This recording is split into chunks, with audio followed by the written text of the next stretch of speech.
Call the meeting to order. It'll be the right time, 6 o'clock. A quorum. Our regular meeting is now in session. First on order of business is to welcome Ron Aristotle, who is our latest representative on Bristol. Welcome to us. Would you like to tell everybody a little bit about yourself? And you can do that in 60 seconds. 60 seconds, okay. Those of you who know me probably know that I can't do it in 60 seconds. I usually like to take an hour and a half. As they would tell me in Bristol, I'm a newcomer to Bristol. I've only been there 29 years.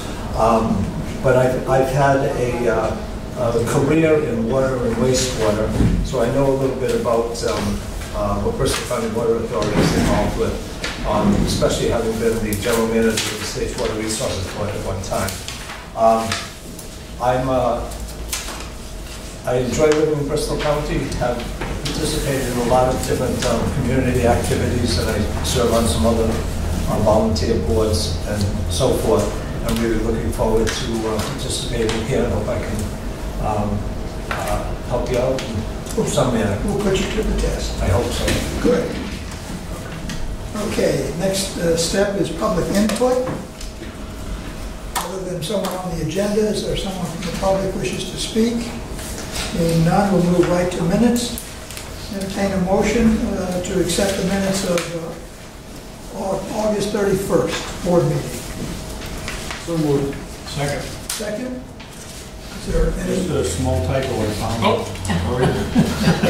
Sid knows about it, nothing major. Okay. All those in favor, please say aye. Aye. Those opposed, nay. I was absent, so I was staying. So we'll have one abstention. Nonetheless, it's passed.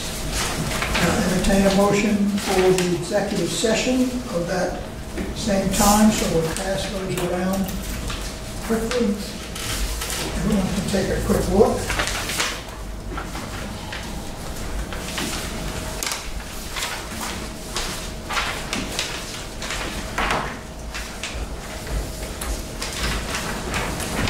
A couple more.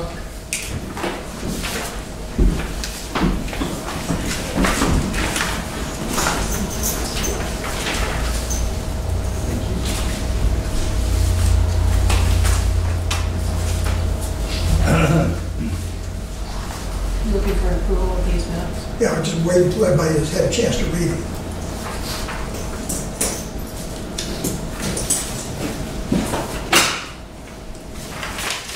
Everybody read them? Entertain a motion to accept or approve, to approve the minutes. Motion to approve. A second? Second. All right, any discussion? Those in favor, please raise your hand. Official minutes, it is unanimous. You didn't vote? I was absent. Okay, one abstention. I'm abstaining. Two abstentions. It's passed. Now turn back in, since there haven't been approved, or haven't been released. You shouldn't have been locking it up. Okay, we've done them all retrieved. Okay, now the special board meeting of September 14th. Same thing, looking for a motion to approve. So moved. Second. Moved and seconded. Any comments, questions, additions?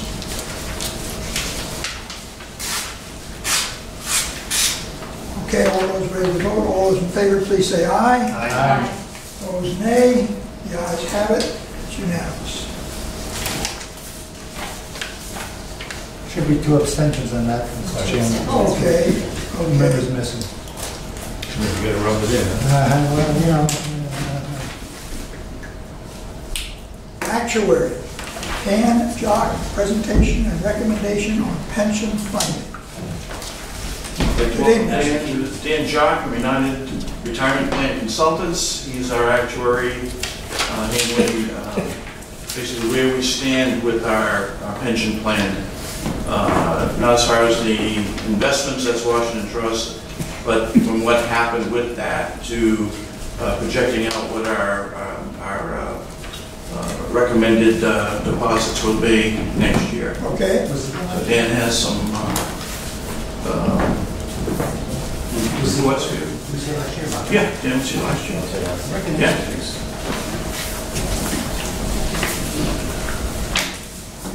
You gentlemen over there? Welcome back. Thank you. Take a seat. Thank you, Mark. Another one coming this way? Oh. Fine, let's just get one more.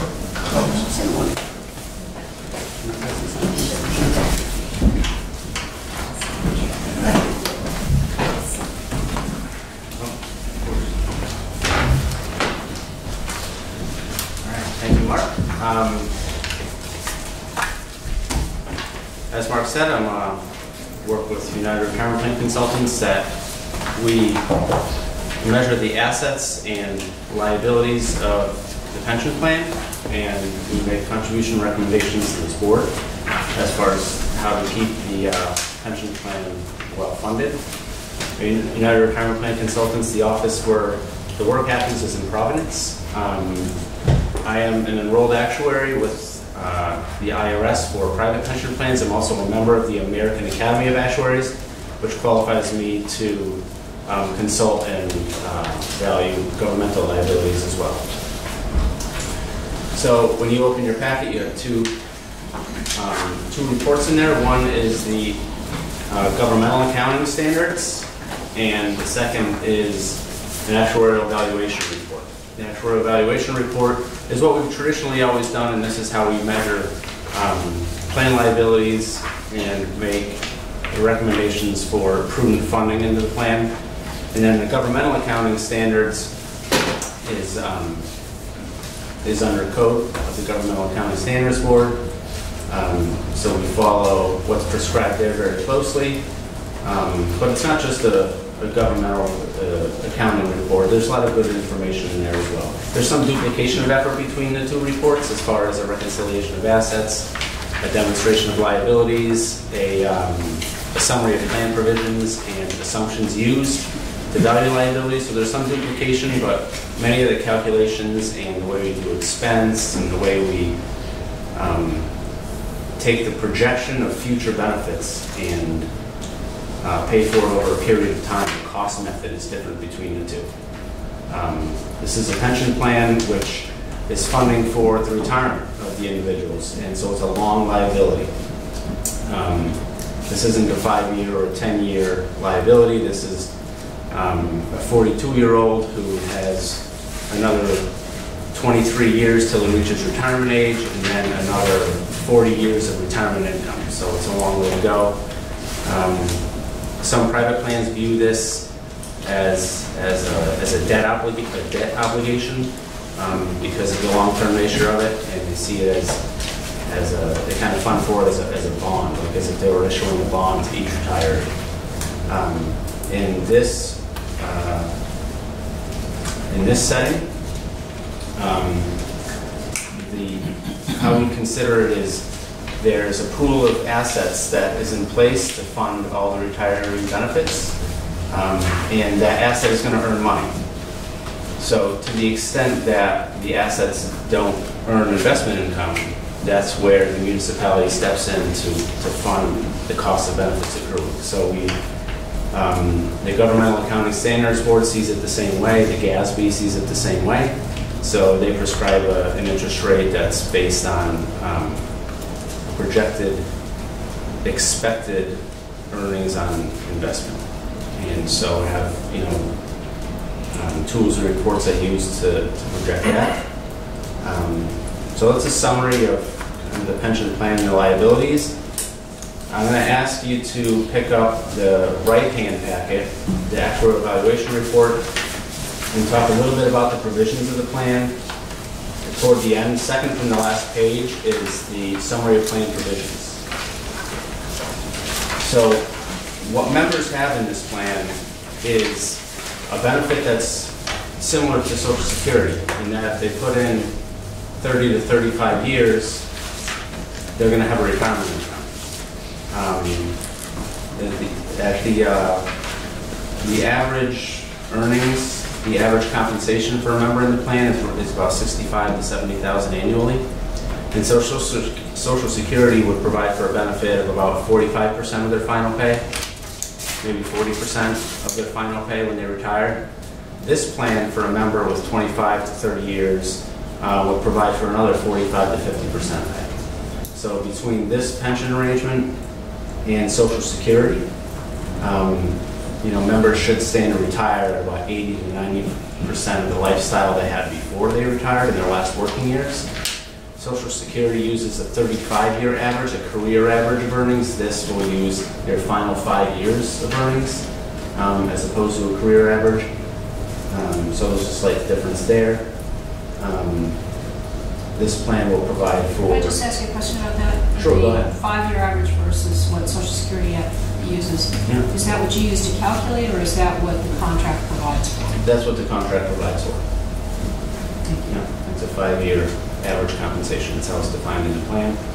And so the mechanics of it are 1.85% of pay times years of service, up to 25. So I think 1.85% times 25 years of service is about 46 or 47% of pay.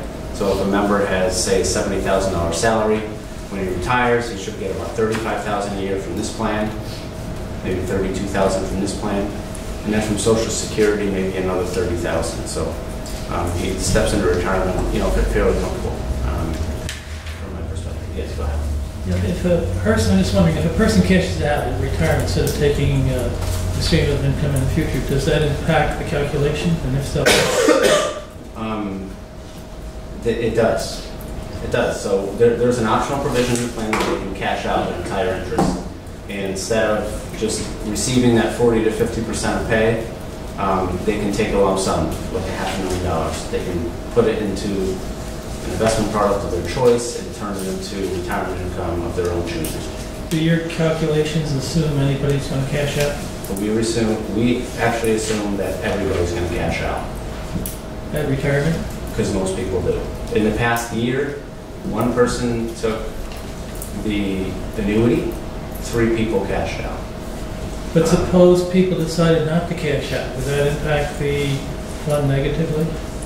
No, I think that's actually what we would want to happen.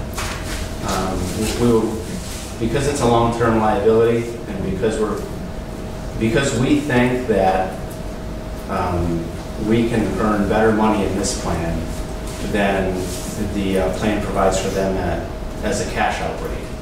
Let me describe that a little bit. Right now, the plan will use to cash out. You can use any interest rate you want. A lot of plans use 5 to 6%. Governmentals in the private plan market, you have to use corporate bond rates that are published annually, even monthly, actually. And this plan defines the actual equivalent. How do you turn your annuity income into a lump sum? The plan provides to use the most current bond rates that are available.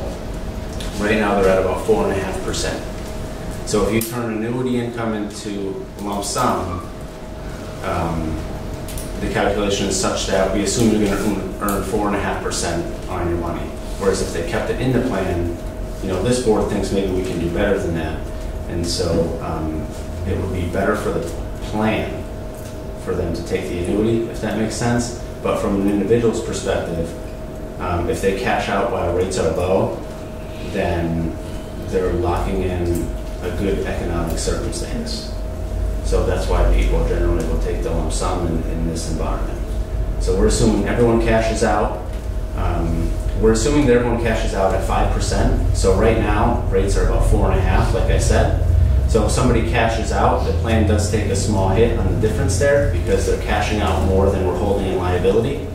But again, the 5% is a long-term assumption.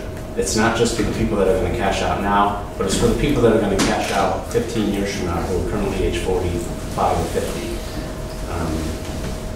And that's typically how we've done it. We've had the 5% assumption when rates were 6. We've had the 5% assumption when rates were 4 to 4.5. And over the life of the plan,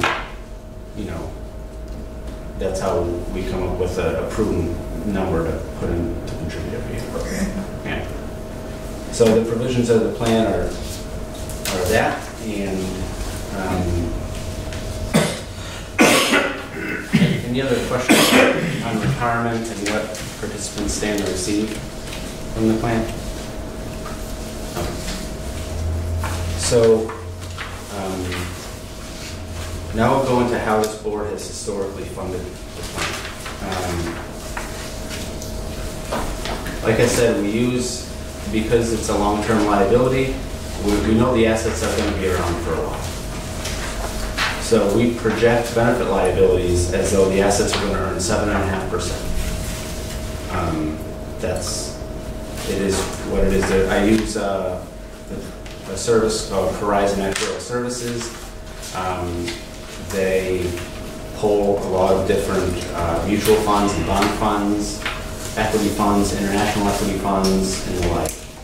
And the actuarial profits at that organization determine what they think the 20-year return on assets is going to be. And so based on the plan's investment policy, which is, it's in here, what the plan's investment policy is. According to the plan's investment policy, I match up expected return on assets from the Horizon Actuarial Report against our investment policy, and I calculate an expected long-term rate of return. The investment policy is on page 13 of the GASB. Domestic equity is allocated, the target allocation is 58%. Fixed income is 28%, and then there's a couple of other small ones in there. So I match up that domestic equity percentage of 58% against what I think domestic equity is going to earn,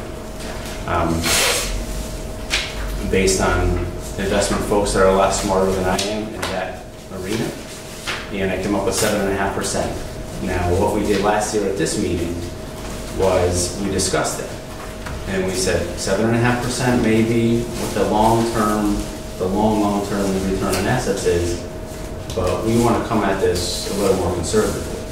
So I ran the numbers at 6%, and that would, so I came up with a required contribution, an actuarially determined contribution at 7.5%, and then I came up with an alternative minimum contribution that was calculated at 6%. The lower the interest rate, the higher the liability. The lower the interest rate, the higher the funding requirement of the plan, because we're expecting assets of the plan to earn less. That was a 10-year average, as I recall. I think we took a 10-year average. Yes, the 10-year history is what we used. Okay. Yeah. So we came in at 6%, and I think the municipality even contributed a little bit more than that alternative minimum. The funding was a little bit greater than that. So I took the same exercise again this year. I did my projection of the assets against market forces, came up at 7.5% again. By no coincidence, it's just what the calculation produced. And then I did it again at 6% because I know how, this board behaves and how we're going to be conservative. So I went ahead and I, discussed it with Mark a little bit. And we did it at 6% again. So what I'm recommending for contributions is on the actuarial evaluation report. That was on the right-hand side of your packet. It's on page 4. So I project benefit liabilities. I assume people are going to have increases in salary. I assume inflation. I assume they're going to stay at work. Some people are going to terminate within a small percentage. I don't have any disability assumption in there. I assume retirement at age 65. There is also an early retirement provision in the plan. But considering all the projected benefits that are expected to come out of this plan someday, I have a liability of 5.8. I have an asset behind that at 1.2. And then I take the difference and I amortize it over the expected future lifetime of active service members, because we don't want to do, you can amortize your future liability over active people, or you can amortize it over the entire life of everyone in the plan. If you do the latter, you'll introduce a legacy liability to it. We want to pay for this plan within the active service membership, so that when people retire, they're paid for. We don't want to have to be paying for retirees. So I always take I do an aggregate method over the active membership, and that's how I amortize the unfunded amount. And unfunded amount sounds like a bad word. It sounds like you're behind the 8 ball. But again, that's on a projected basis. We're amortizing benefits that haven't even been earned yet. So we're projecting benefits to become earned and then turn into retirement income, and we're amortizing that. Can you walk us through page 4 and which line item is the contribution that you are recommending versus the alternative? Isn't that H and J? Yeah, so H and J, you're right.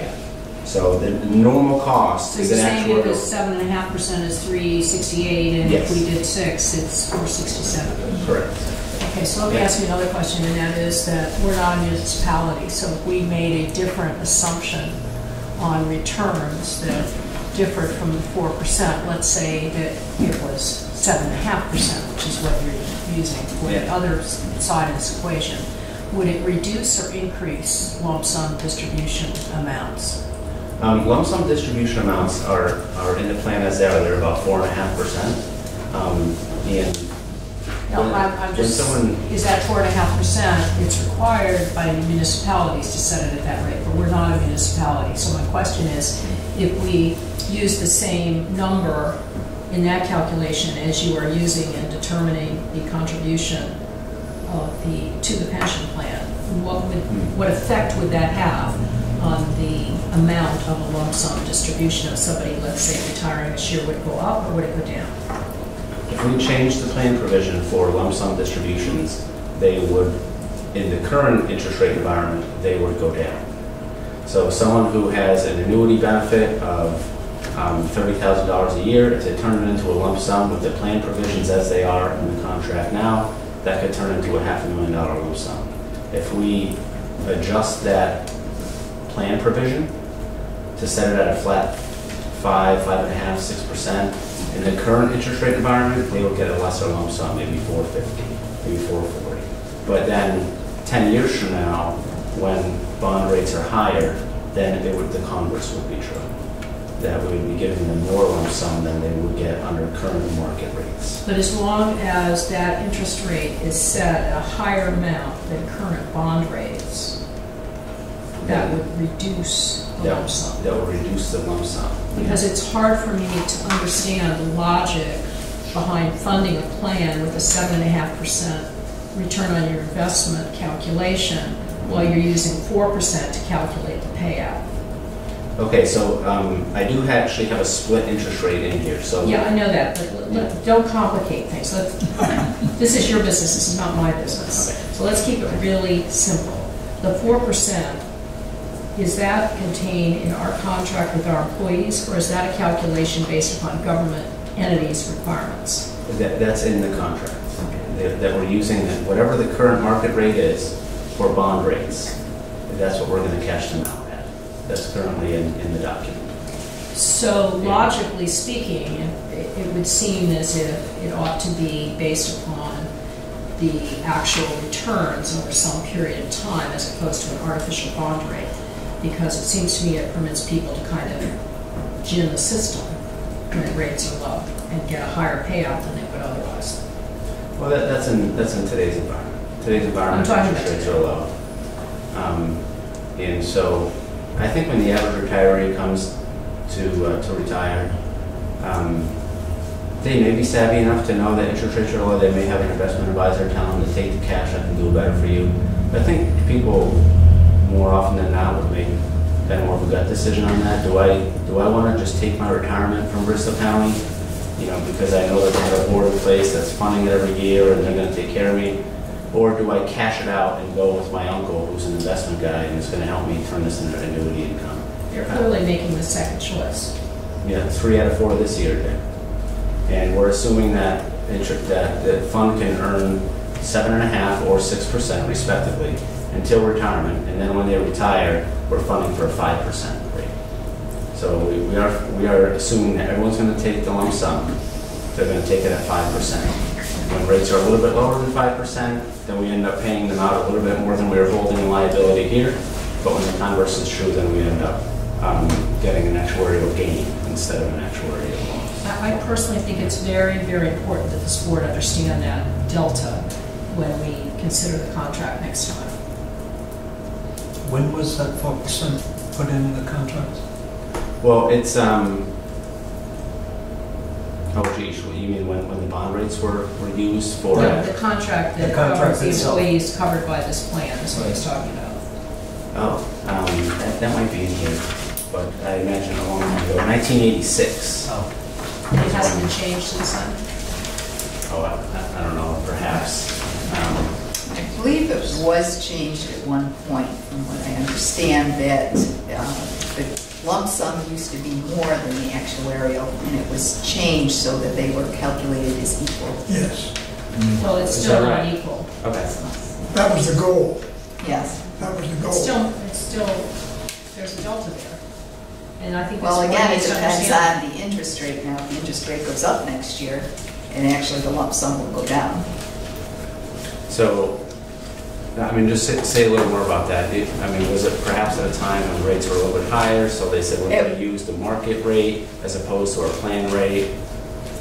I don't know what the details were, but of course, back in the 80s into the 90s, the interest rates were considerably higher than they are now. Yeah. Okay. But for some reason, it was ending up that the payouts, now this is what I was told, that the payouts were relatively higher than the annuity. And the market rate, So it was yeah. redone so that they would actually be equal. The plan could have been like hemorrhaging at the time where all this cash is going out the door because the plan rate was so much lower than market rates. And now we're in a converse situation, but it's not as dire. I mean, we're talking 4.5 versus 5%. But still, it's a point taken. If we set an actuarial equivalence in the plan at like 5 or 5.5%, that would normalize the rate. It's hard to understand why we wouldn't want to do that. If this were coming out of your checkbook, wouldn't you want to do that? I mean, The problem is that's how a you challenge. you'd have to modify it from year to year. Yeah, do we really want to be chasing that every year? Because let's say we take that action. Contract is 3 years. No, this is the pension, I know not this in is the the contract. pension. I know this is the pension, but it gets paid out based upon the contract that we have with our employees. Yeah, the contract doesn't detail the pension requirements. That's in the pension itself, in the pension documents.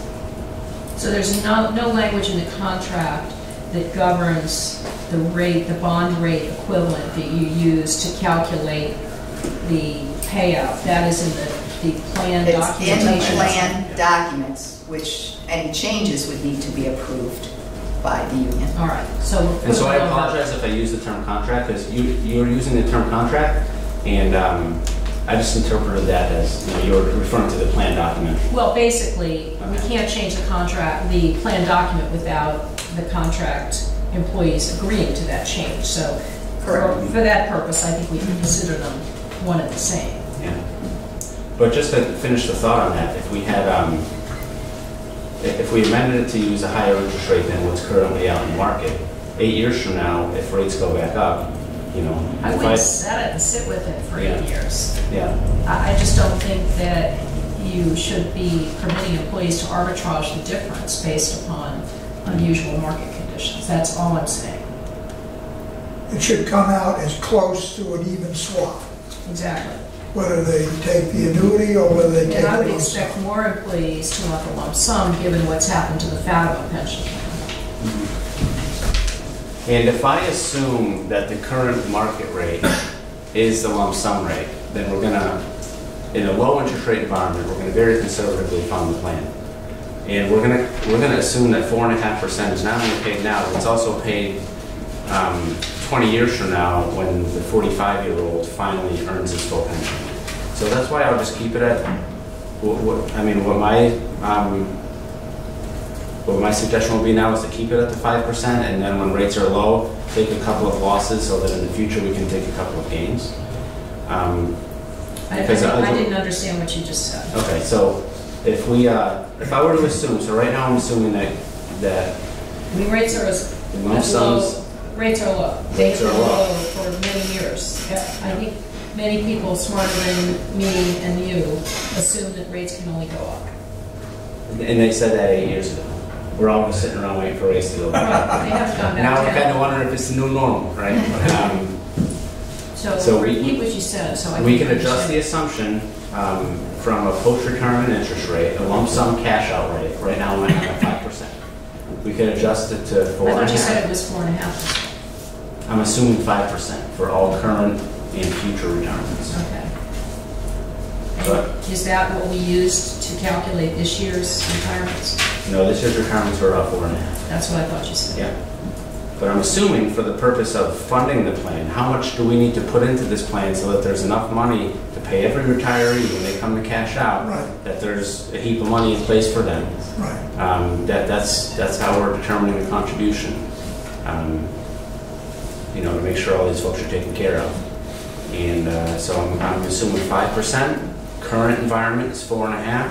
So there's a little bit of a bleed, I'll admit. And if I were to take that more conservative step and to assume that retirements are always paid at either the current rate or 5%, something more conservative, then we'd be adding more funds to the plan.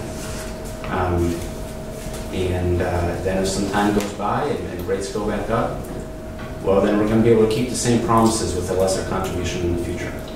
Are any of your other clients, do they have a cycle of review, like every 5 years or every 3 years, that automatically they would adjust this? What's the experience that you have? It's with other discussed clients? at every or every other board meeting. Everybody sees the same thing? Yeah, everyone sees the that same Gina thing. brought up. Everyone makes comments like Georgina does about where are we at? Are we doing this right? Rates are low. Why are we still funding for X? And if you look at municipalities, they don't know municipalities and authorities, public utilities. I have a handful of public utilities, or had a handful of public utilities in Tennessee, and they can periodically review it. And some of those plans aren't as well funded as this one is, quite honestly, because they assume that everyone's going to get 7.5% all the time because they need to balance the budget. And there's a lot of plans that are 40 and 50 and 60% funded, This board, and we're 80%. this board has taken its responsibility very Yeah. seriously over the past. This is And I true. expect it will continue to do so. Yeah. With rates low, do you have a sense of what the trajectory of the bleed has been last year, the year before? Do you have that information? Has it been So- every year? The information from last year to this year, we had 3 big retirements. Or we had 4. 3 of them were lump sums. They took $1.6 million out of the plan. 1.65 maybe. It's on page. It's on multiple pages, but if you're on the governmental, it's on page 3. Service benefits 1,646,500. That was the cash out. I was holding on to about 1.4 million in benefit liability for those, so we took a $250,000 loss on that. However, the plan as a whole stayed even Steven, because I'm also assuming salary increases at 3%, and we are less than 1. So remember how I said that the projected benefit liability is not only on current benefits, but all the benefits that are going to accrue over the lifetime of service members. So I have a salary scale baked into that. And so we took a loss on the lump sum cash outs because more money went out the door than we were holding in liability, but it was offset by a gain on salary not being as high as anticipated. And so let me just caution you with that we have a loss in one and a gain in the other. Do I change the salary scale because Mark says he's not, do I change the interest rate? These are tough decisions because it's a long-term liability. Right. And, you change a couple of percentages, 25 basis points here and 50 basis points there, because you're chasing what's currently in the environment. You're causing stress and volatility in the contribution where we're trying to project for 20 years and, have an even contribution. Yes, sir. How do you calculate the 1%? The 1%? Yeah, for salary increases, how is that done? He isn't, he's assuming 3. I'm assuming 3. So that's inflation was 2. It was just over 2.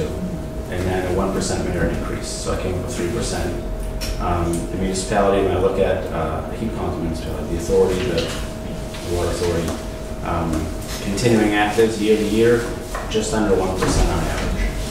So that's not total compensation over total compensation. That's everyone that's here that was also here last year. Salary increases were not that high, so we have a gain there. Mortality was what it was. Well, nobody died. So that's a good thing, but it's an actuarial loss. Nobody became disabled. You know, these are tough things to project, especially in a membership of 16 active members.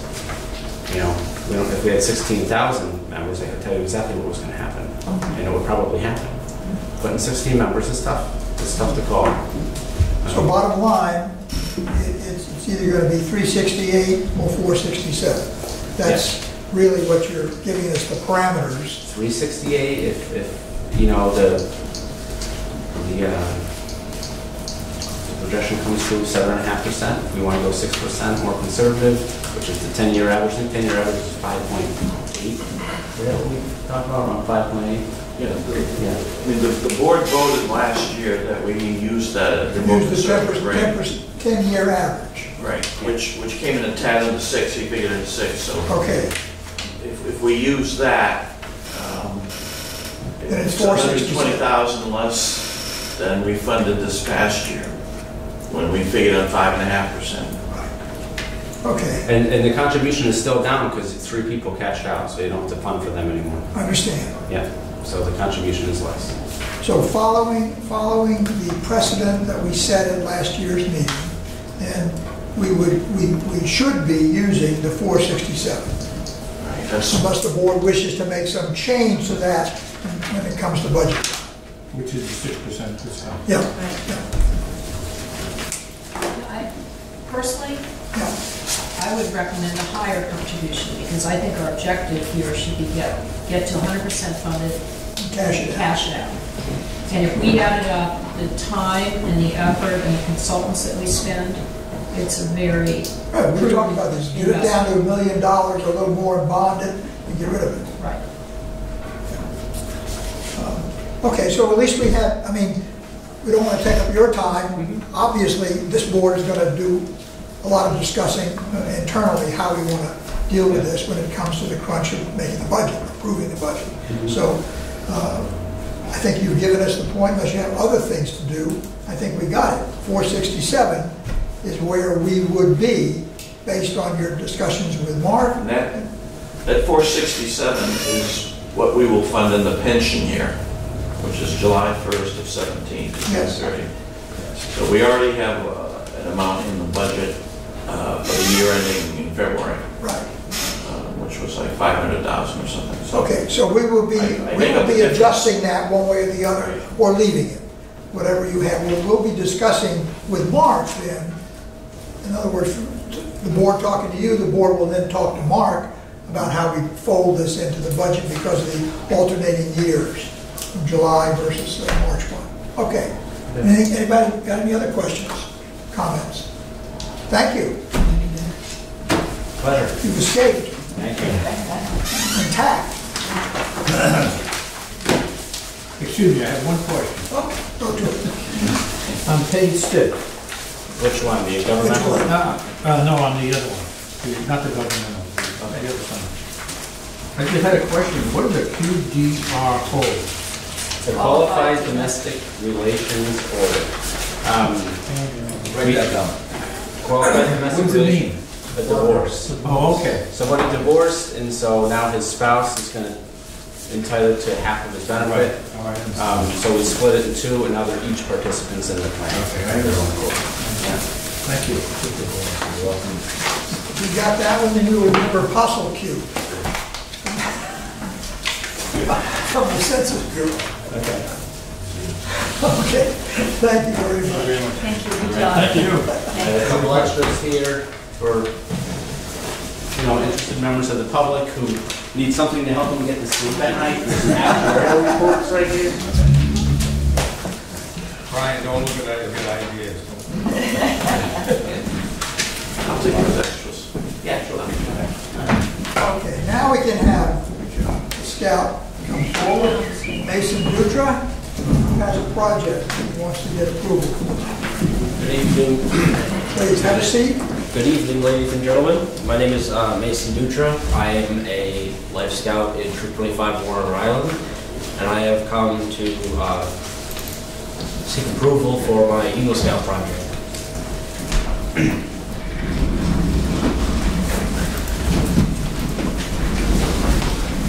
So, this project is called the Heritage Park Route. What's the plan? Excuse me, Mr. Chairman. Could we have all the members try to participate and watch this? Yes, please. So the plan is to establish a trailhead and a trail that goes completely around the second upper half of the reservoir on Schoolhouse Road. We also would like to establish a parking area so that we don't, people don't have to park on the street because, as we all know, people drive very fast on that street. It's very dangerous. We don't want anybody getting hurt. And also we would like to build a board or signage that on one side has a map of where it is okay and not okay to go, and on the other side we can have a bulletin board for any news that you or the Conservation Commission may have for the public. How long is the trail? We don't really know exactly how long it is, but in the next couple slides there's a map and it can show a general. Is it a mile? Is it 2 miles? Is it 3 miles? Is it, you have an estimate? Maybe a mile and a half. Okay, all right. What are some problems we may face? There's no way to get completely around the reservoir unless we build a bridge. Because if we didn't build a bridge, we'd end up actually going into Massachusetts private property, which we don't want to do. Another problem we may face is we have not gotten full approval from DEM as to putting a parking area there, but I have spoken to Charlie Brown from Barrington. He is a biologist for DEM, and he told me that this project fell under the constraints of what this property could be used for. It's not, it would not be overdeveloped where it should be. Okay. This is a aerial shot of the reservoir. The field to the left is Heritage Park. The parking area would be towards the road that's not actually in this picture, but the trail would go along the right side of the field, up and around the upper half of the upper part, and then the bridge would be somewhere in that northern area and come back around and across the berm back to the parking area, creating the loop. This is a picture from the other side, just showing another angle of the parking area. On the left, you can see the field, and if you can see, the field almost looks like it kind of has legs almost, and on the leftmost portion is where the parking area would relatively be, and it would go, like I said, along the, in this picture, it's the left side of the field, to stay away from any, Where would the bridge likely be? The bridge would probably be, if you could see the mouse, it'd be further down from where this mouse is. Okay. Because we want to make it so that the bridge is as short as possible, so we don't have to do any like major construction or get like an engineering construction firm involved, just to like save time. Are you going to? Well, I'll save my question. Keep going. All right, thank you. This is just a map of it, and the red line actually indicates the general line of where the trail will go. Like I said, goes along the right side of the field and then up around the reservoir. The bridge would actually be right about here because the water is pretty narrow up here. This is a zoomed in shot in the parking area. I would think would be right here because there's an opening here, and I actually have been here and I looked in the ground There's actually pavement from when there was a parking lot there, when there used to be a building there. And I actually talked to Mr. DePasquale, who is the town council president, and he said that his brother, when he did his Eagle Scout project, he did the same project, but he did it back in the 70s, so it kind of got overgrown and everything. So that's why I would like to do it again. The parking area, we would like to keep it relatively small because we don't want that many people going in there at one time, because it would create like commotion, which we don't want for the neighbors of that area. The signage, I hope, would look relatively like this. Like I said, one side would be a map, and the other side could be a bulletin board for any news that the Water Authority or the Conservation Commission might have for the public. The parking area, I would hope, looks relatively like this. This is the Mount Hope Farm parking lot, actually, and just with the gravel, and we were hoping for the barrier. If I can go back to this area, the barrier would be right here, and instead of having the logs on its side, as seen in this picture, we would have the logs standing up with a chain and or rope going across, making sure to leave enough space for Dave Frerish to get his tractor in there to get the hay that he farms from there. The bridges and boardwalks. The bridge we would need, obviously, to get across the water, but some portions of this property are very wet, so we would need boardwalks so we could get across without getting wet. We hope they look relatively like this, relatively simple, and I figured we could build maybe like 3 or 4 foot sections and just put them down wherever we needed them, so that we didn't have to build them out there. We could go get them and bring them here after they were already built. Who's building that? Are the Scouts building that? The footbridge? Yes. In my initial plan, I was hoping to have this project done before the end of the year, which should not really be a problem as long as I can gain access from the Water Authority. I already have permission from the Conservation Commission, and I also need to receive permission from my troops committee and the Boy Scouts of America need to approve my project as well. In theory, I think this project should only take a weekend or two, because it entitles clearing the trail, which would be a lot easier in the fall because there won't be as much brush because all the leaves have fallen, and we're basically following a trail that was already established before. We're just kind of cleaning it up. And then also we have a bunch of scouts, so we can split them up between some of them build boardwalks, some of them mark out the parking area, and the rest of them go cut out the trail. I can appreciate that a lot of this redoing the trail is manpower, scout power. You have the funding to be able to take care of the bridge and the boardwalks? We were actually thinking about that as I was talking to my grandfather. He's a member of the VFW, and he was telling me that Lowe's is actually very big into helping and supporting like volunteer service and stuff like that. And he said that whenever the VFW in Bristol has ever done a project like that, Lowe's is usually more than happy to do it. The lumber. Okay, Mr. Chairman, I got a question for Mr. Keogh. A question of liability, Joe, with people working on a project. How do we get around that to make this thing happen? Check your insurance. No, Yeah, I mean, A, check the insurance. B, we get waivers or something waivers, like I suppose. Well, Mr. Chairman, I suggest that the Boy Scouts of America probably have an insurance policy to cover things like this, and that we should ask to see if that's the case. That would prevent us from taking on liability with people working on our property on this project. Or even in the future, people that are going to be walking the area. That becomes a concern. It becomes an attractive nuisance as a result of this. I mean, the good news is it's available. The bad news is people are the idiots. So Yes, sir. Where's the land owned by the Woodward Party on the map? Oh, let me pull that up real quick.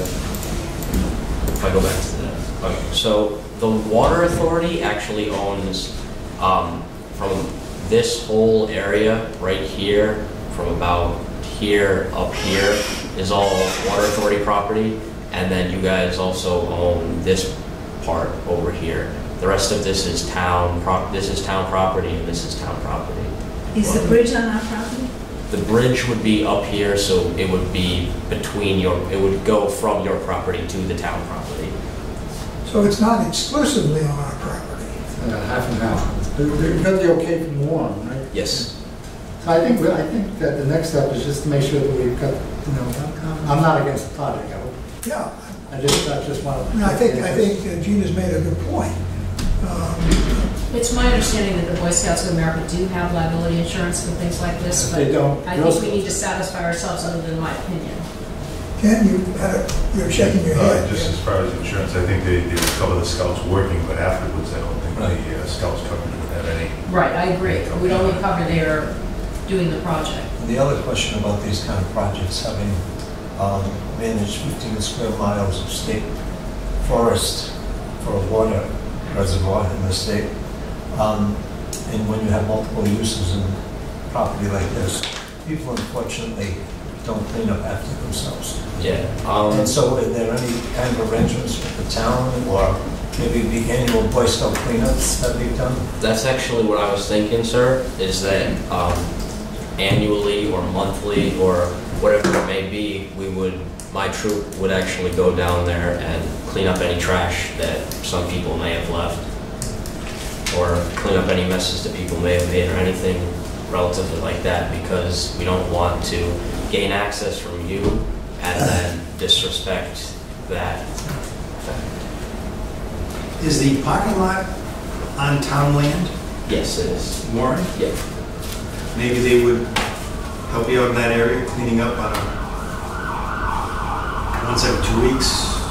They must have a circuit that they do to pick up municipal trash. Right, but they probably haven't been in this area. Yeah, last time I was there, the grass was really tall, but that's usually because Mr. Fresh farms the hay over there. So, but I don't. It's the trash. If you put out barrels, yeah, there'll be trash in the barrels, and there'll be trash around the barrels because the barrels were full. Yeah. So maybe if the town agrees to, if this project goes through, if they agree to some, say it's once every 2 weeks, every 10 days. Yeah, put on a circuit. Put on their circuit. And clean up the litter. Well, I think, Mr. Chairman, George has. Would you know how any police oversight of the property would be coordinated? I actually have not thought about that. I would think that it becoming a trailhead, that it would become known to the police that it's a thing, and that if there were any problems there, that if there were any problems, like if we were to find any things that were used for substance abuse or anything like that, we would call the police so that they can deal with that. Because I know personally, I did one of the Earth Day cleanups, and we were over here, and we actually found hypodermic needles. Not that many, but there were a few of them. We weren't sure if they were used for insulin or something else, but either way, they're not really. It's not good to leave that kind of stuff in. Some passive websites actually have signs like no parking sundown to sunup. Yeah. So to avoid people going before 10 o'clock at night and having a party. I think I think that he's looking for a blessing. Yeah. And I think we should give it to him, and then these questions that come up, answer one by one. I mean, unless the board decides that we don't want to get involved in it, but I think it's a good project. I think there's one issue which you could probably go out onto the road, but it looks like you're using the dam. Yes, ma'am. Pathway. We're in the process of looking to remove the dam. I'm actually aware of that, and the way I was thinking about that is that would be a good opportunity for possibly another scout after me to do an Eagle Scout project where he maybe built a bridge over the dam, because I know you guys were removing the dam so that the water could flow, And if another scout were to build a bridge, or even if the trail were to go along the road, just if that other scout were to continue that would be. Because we're also looking to try to get the state to replace the road, so it might be good to lobby them as well to perhaps Maybe make for a a walking sidewalk. path along the side. Absolutely. Well, what's the sense of the board? Yes, ma'am. As a registered member of the troop committee, I can let you know that when we're doing projects like this, Eagle Scout projects, it is covered under the Boy Scouts of America's liability insurance while they're doing the project and while they're I active. think we understand that. That's what I thought. But I wanted to confirm that. No, thank you, thank you. I mean, another thought is, Pam, have you explored giving this land to the town of Warren so that then the town of Warren would have the entire thing and could use it as a park? It was for a future thought. Until we have another supply, we've been pretty much Well, we could looking give at them the land and retain the use of the reservoir for a period of time until such time as we don't have to keep it. To the land for one. Right. The part of the land we'd have to give, excuse me, we start over. I think your suggestion is not all of our land, but the part along that includes the trail that would be on our land. Exactly. So that way, It's contiguous to the town would have all of it Exactly. around wherever the trail was would be town property. Exactly. And perhaps they would like to have a dam. That's going to be the issue. I think we're going to have to do the dam first. We can certainly retain the rights to use the reservoir. Right. Well, on that basis, are we ready? We have a sense of the board, ready to do something here. I think we've heard your plan. Are there more slides? No, sir. That's it, okay. And you'd like to get on with it. I guess you sound like you've pretty much got things lined up, and you'd like to move as quick as possible before the snow comes. So, My only concern is whether by doing this, we somehow have shot ourselves in the foot in terms of removing the dam. I don't see where that would impact the dam. I mean, it's scout projects are not generally seen as lasting forever. Right. No, I get it. Let me get a motion on the I'd like to floor. make a motion that we grant the scouts permission to pursue this issue and give them their approval pending on all the agreements that have to be made, found with the insurance and things of that nature. But as we stand now, I'd like to make a motion that they can proceed and go ahead working on this. We have a second to that? Second. But just discussion, could you include that, it gives us like a monthly update so we know all the pieces are coming together? Absolutely. You know, that way, I think that the board is informed and we could do that. I'm wondering, would we want to include in this motion as a secondary objective to investigate giving the town formally the contiguous portion within the trail? I'd love to do that. We make that part of the motion? Sure. You Yeah. accept that? Yeah, Right, so that'll be in there, we have something to do, we can give it to Joe, we can now move with the town and tell them what we're up.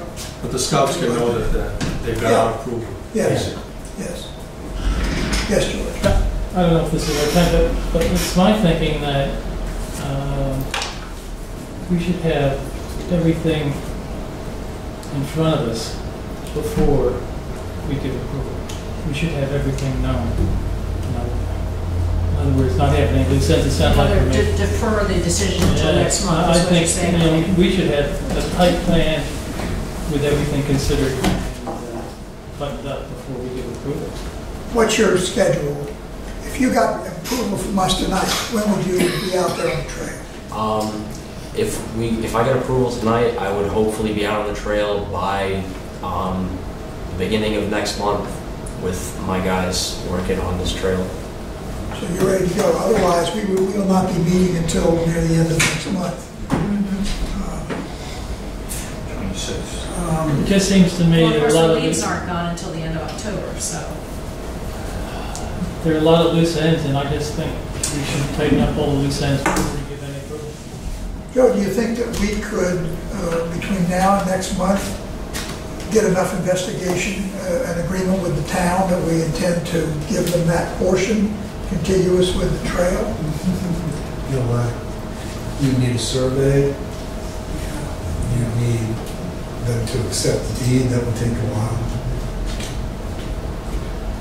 You can't just carve off a piece of your land and say, "Here, this is yours." Well, put it this way, if, just for discussion purpose, if the trail was identified, if it's not identified, that Mr. Dutra could identify the trail, and if we then said, within 6 feet of the trail on our property, we would draw a line, and that would be the intent.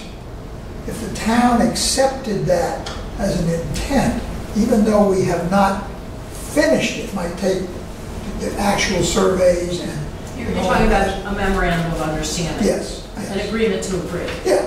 At least get the sense of whether they'd like to do that. That's right, because that way I think he could then move forward and we know the direction we were going in. I'm confused because can he only proceed forward if the town of Warren takes that piece of the land? Well, right now, there's a concern about what our liability would be in the future. Well, I think that your liability, you can sort of check that box by just checking with your insurance agent, tell him what's going on, make sure that you're covered. I mean, you can't totally eradicate your liability in each and every instance. No, but I think, Joe, the concern of the board is that by opening this up and having more people parading around the reservoir, we potentially increase our liability. We have insurance to cover it, but we become more of an attractive nuisance. Well, and I think that's what your insurance agent might say to you. Hey, look, here's what your current policy is. Here are the problems I foresee. That's really an insurance issue. That's one issue. So that's number one. So that's you can check with on your current coverage and see how this would affect, if it would at all, your current coverage. The second issue you talked about was whether the town of Warren would take title to the portion of the property where this trail is going to be located. That is a much more difficult and time-consuming issue because a memorandum of understanding doesn't do anything really. I mean, if you're only going to allow this if the town takes that piece of property, then you have to have a survey done. You may have to have a subdivision plan. You may have to do a new subdivision to split that piece off. So that is, I can just tell you, that's not going to be a quick process. If they even want to do it. Most of it is on town plant. Most of it is on town property anyway. Right. So this would just be, I mean, the explanation would go along with this so that the town has total control of it. No, but I'm saying that even if... But you can't convey land these days without a subdivision. You're right. Even if the town said tomorrow, yeah, we're all for this, you're still going to need, I would think, a subdivision application and approval. You're going to need a survey to describe exactly what piece you're cutting off. Or we give them the whole thing. We give them the whole thing, but the dam is on it, isn't it? They're not going to want the dam. So they're not going to want the dam. So either way, you're going to have to cut, unless you're going to convey the whole lot as is. So if you conveyed the whole lot, you wouldn't need a subdivision, and you wouldn't need a survey because you would already know how it's described. Is there any reason we wouldn't want to convey the whole thing? They won't take the dam. Well, forget that for a minute. Is there any reason we would not want to convey the land to them if they were willing to take the dam? Nope. There's a lot of generalities here as far as what the police would do to clean up what people can do. While I support it, I think if you came back to us with anybody and everybody that's involved in this project as signing off on it and what their responsibility is and what it's not. I know you're in a rush to get started, but...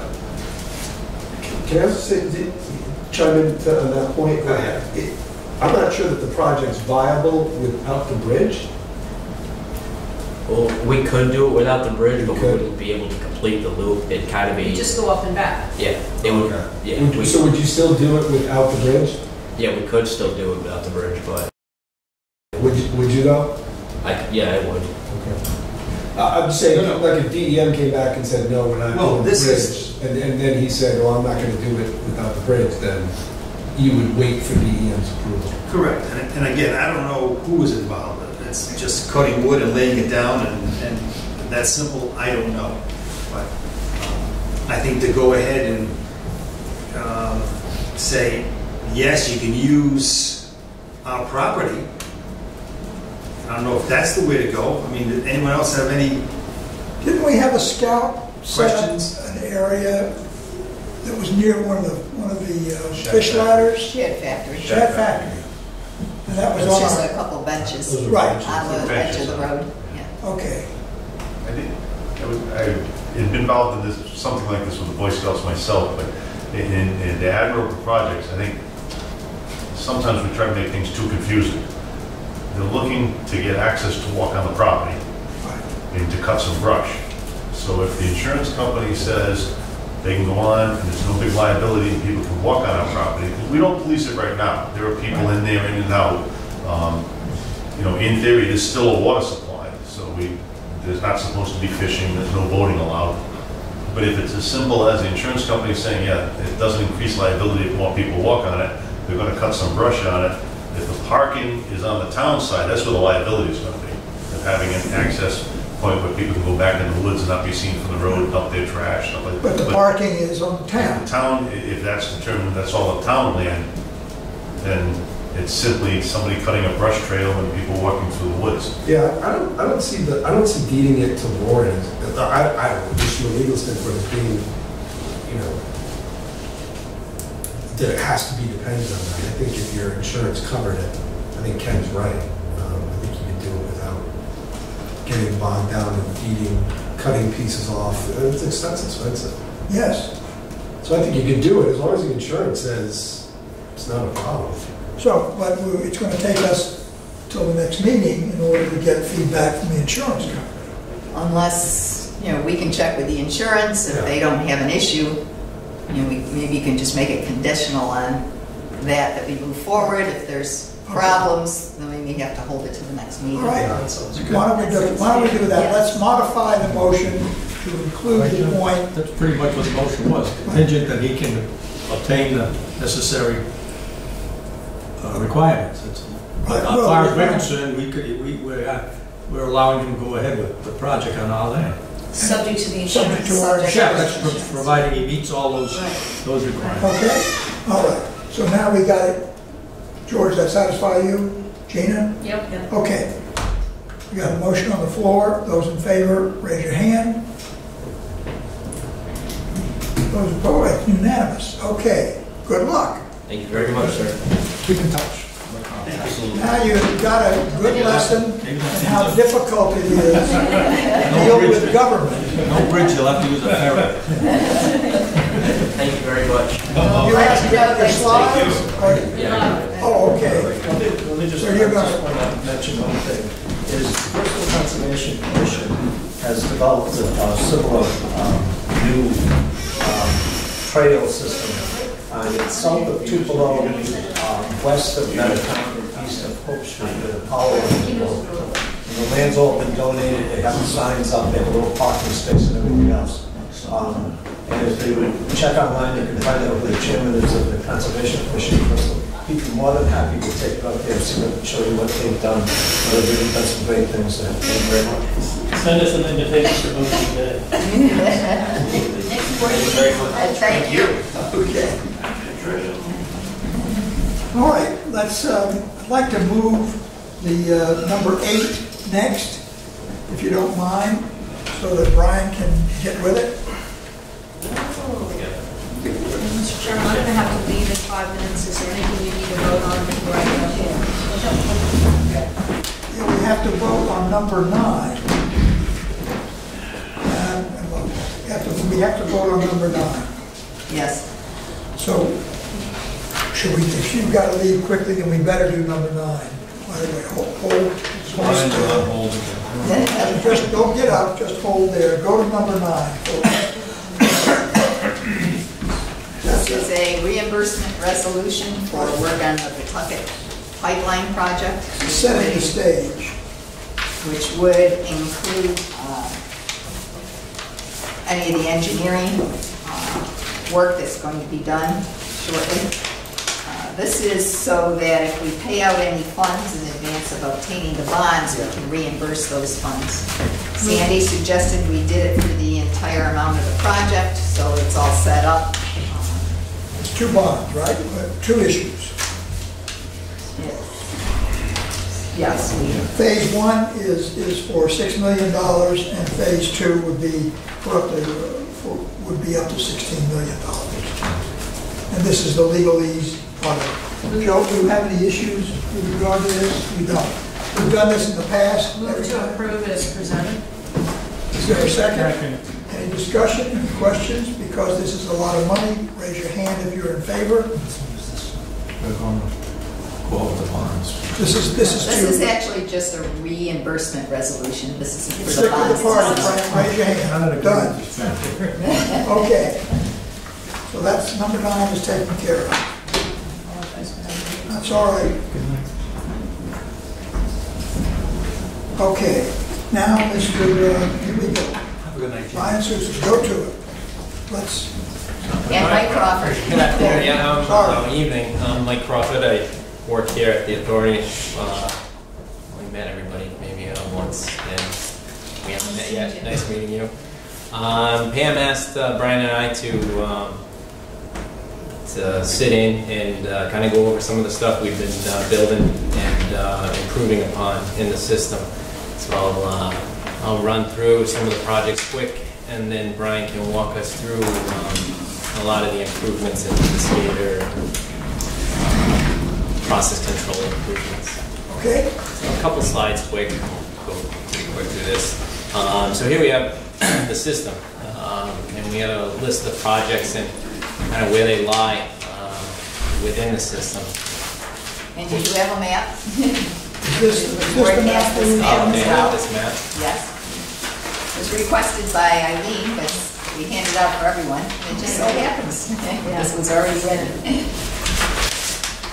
So, we just looking at this quickly as an overview, you can see we've been working throughout the system, from where the water comes in, and then down to the future expansion potential of the high service area of this system. So the first thing, Medicom Pub Station. This is our first major point of contact with the water as it comes into the system. And we're pretty fortunate that the water comes in at a relatively high pressure gradient relative to ours. So with that, this project was able to take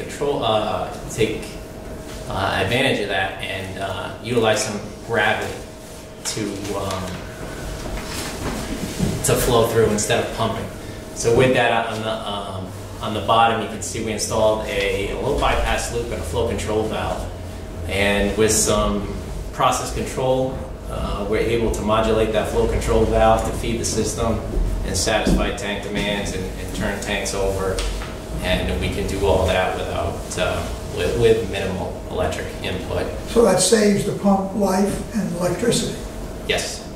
Okay. Just to add to that, since we've done this, I think it was May, the pump has run probably 8 hours. That's it, one time.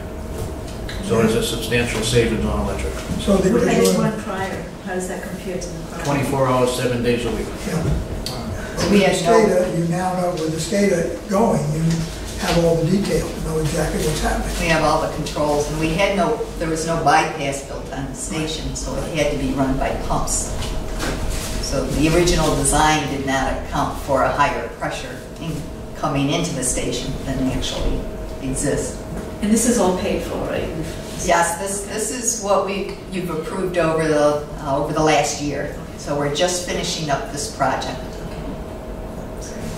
So I'm sorry? I'm sorry, I have a question. The last statement where it said provides ability to control flow from Providence. What we're saying is the intake from Providence, is that correct? Yeah. Yes. Yes. Okay. Yes, this is the water that comes from across the bay and along the bike path and into Barrington. And we have our control station in Barrington that feeds now the entire system. What's the From difference? that point. There's a substantial difference. Is there a couple hundred feet? Yes, we're off the gradient of the Situate Reservoir, actually. Approximately 295 to 180 in our system. So it's a significant pressure drop. By gravity, we can flow approximately 5 mgd through the system, and then the pumps have the capability of up to 7.5 if we were to require them. The other improvement is the pump control valve detailed in the top picture, and that's just a process improvement to smooth out when we do need that pump to prevent any major pressure transients through.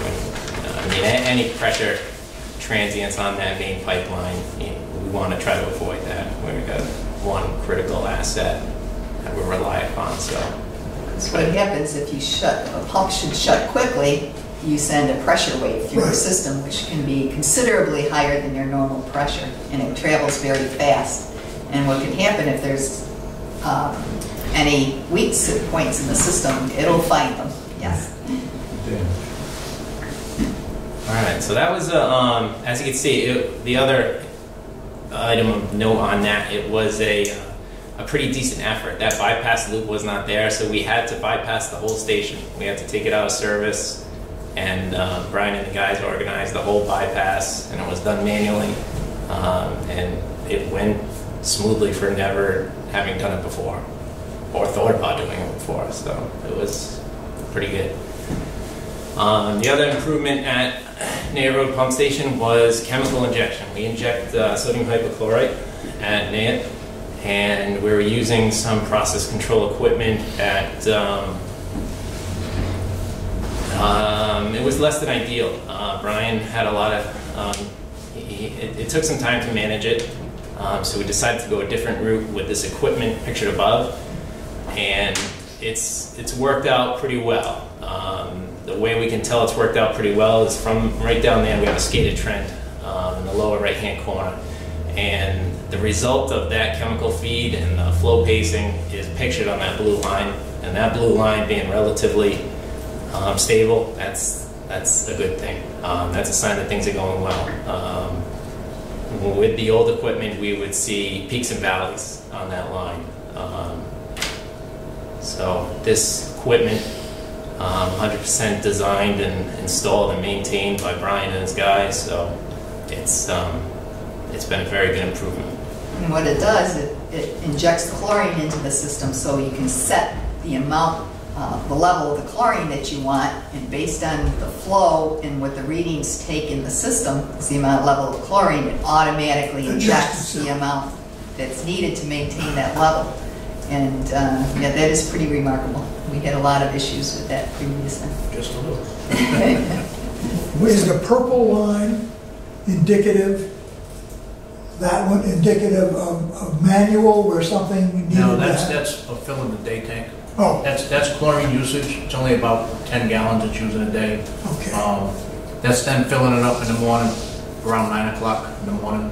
Just that straight line going up. Gotcha. Is there a power supply backup for this station? Yes, 100% backed up. Does it have its own generator? On-site generator, 100% backed up. And what is that? Gasoline or gas? Diesel gas? fire. Diesel fire? Diesel. We're looking to possibly change to propane. Natural gas in the future. Because of course the big issue is they're having in disaster areas now is there's no diesel or fuel available. And going back to flow control, we have 3 pressure gradients in the Bristol County system, and we have in Barrington we have a slightly lower pressure gradient. With that differential in pressure, we're able again to feed through gravity And the picture's a little grainy on the wall, but in the upper right and the lower right, we have another flow control valve where we can utilize the Providence head and feed the Fountain Avenue tank. This, again, through process control language, modulates that valve and maintains flow. And we can now, based on this improvement, we can also meter the flow going into this system through this location. Barrington actually has two supplies. One is off the large transmission main through a pressure reducing valve that we now control through our SCADA system. And this supply at Nayett Road, this we use as our main supply because it's treated water. We add the chlorine to it. But we can use the middle highway valve, as we call it, as a backup supply. And it's set up that way to run automatically and through the SCADA system as an emergency backup. So this gives us considerably more control over the system. And there were no meters on any of the supply going into Barrington, so now it gives us a good idea of the amount of usage on this. And it's a totally separate pressure register. Is the water that comes down through the transmission main from Providence also treated water? It's treated. We boost the chlorine in the summertime because chlorine's more reactive in warmer water. So it does reduce by the time it gets to us, and we have to maintain 0.2 parts per million in our distribution system. So we do a boost. Excuse me, Pam, is this a pressure control valve or is this the one that we're going to replace? That's the one we're installing at Tourister. So there isn't one there now? No. Okay. No. Just to add to this, in Right case now, SCADA failed, our failed, pumps failed, all this new stuff we put in can be run manual by using valves, and we could check tanks with just pressure gauges to see how much water's in the tank. We can kind of figure out the flow like that. We could actually operate this place completely in the blind with no electric or anything if we had to, as long as we're getting water from Situate. Gotcha. Okay. All right, and to the point of American Tourister is a little schematic of what we have going into that building pretty soon. On the left, you detail some of the grade lines that we're dealing with in the system and why this arrangement is necessary. Without a way to trim, flow would significantly rush back towards the Barrington system with the 180 feet versus 156. This is what we approved at the special meeting. Yeah. Yes. Yes. Okay. So these materials are on order, and we hope to get it constructed within the next month. The other benefit of this system is we will meter, I'm sure Ken explained at that meeting, we'll be able to meter the flow back over the bridge. All right, the other things we're doing in the system, we're replacing water mains. This is Water Street in Warren. There's an active excavation with a backfill going on, and one of those pipes on the side is blown up, and that's what we're replacing. So replacing mains, it improves capacity. In this case, this was an 8-inch main. It's being upsized to a 12-inch. Clearly, it can improve water quality, and we'll lose less pressure within the system. We're not going to gain more pressure. The pressure's fixed, but we will lose less. The water will flow easier. So we're doing this Main Street, Water Street, Elm Lane, Mulberry Street, Cutler Street, and some main extensions. How old is this line? This line is pre-1935 from what our records show. This portion of it's already in use, right? Correct. Yeah. All of Water Street and all of Main Street is currently in service.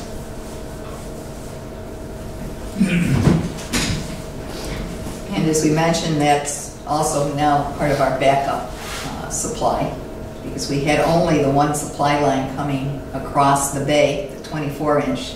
This now ties in with the Barrington 12-inch main going across the bridge and our 24-inch main.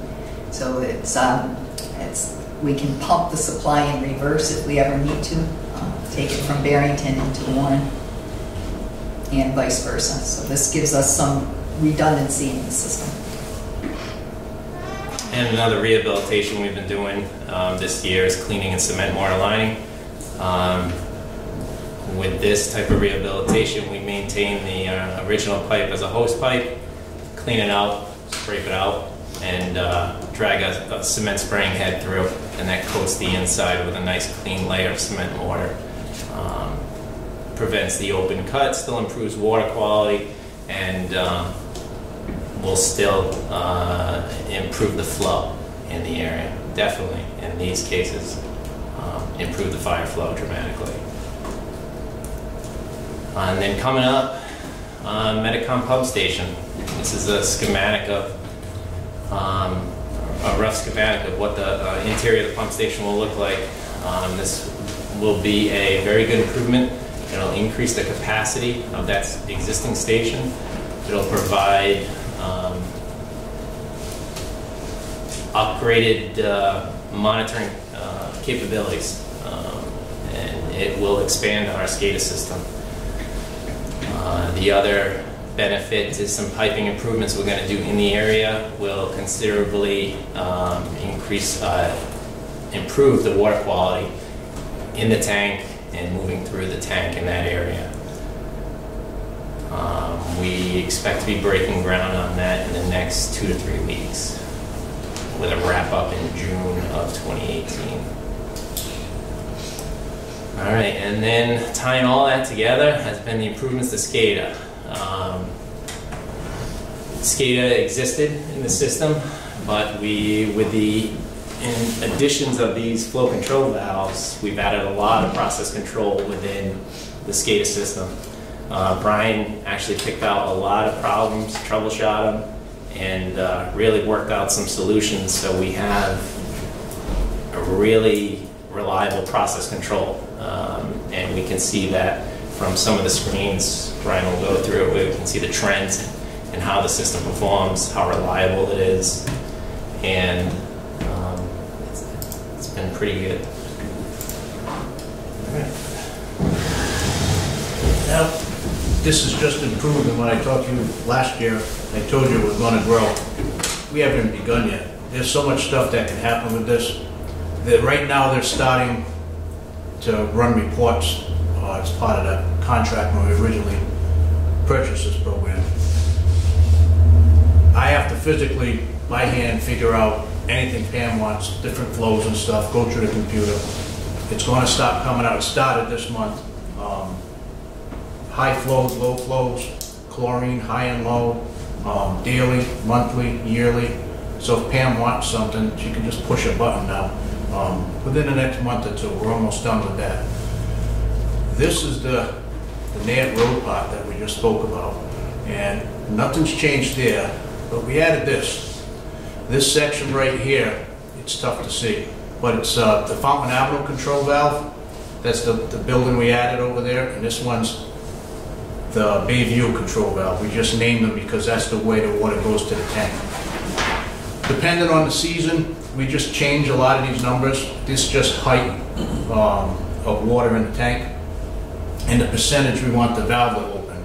As it's getting cooler, we found that we had it's all experimental to us, it's brand new, so we have to go through it, trial and error, and with all the logs each day, we can figure it out next year. We know right about September things start changing, and we'll just pull a log out and change it to what we need.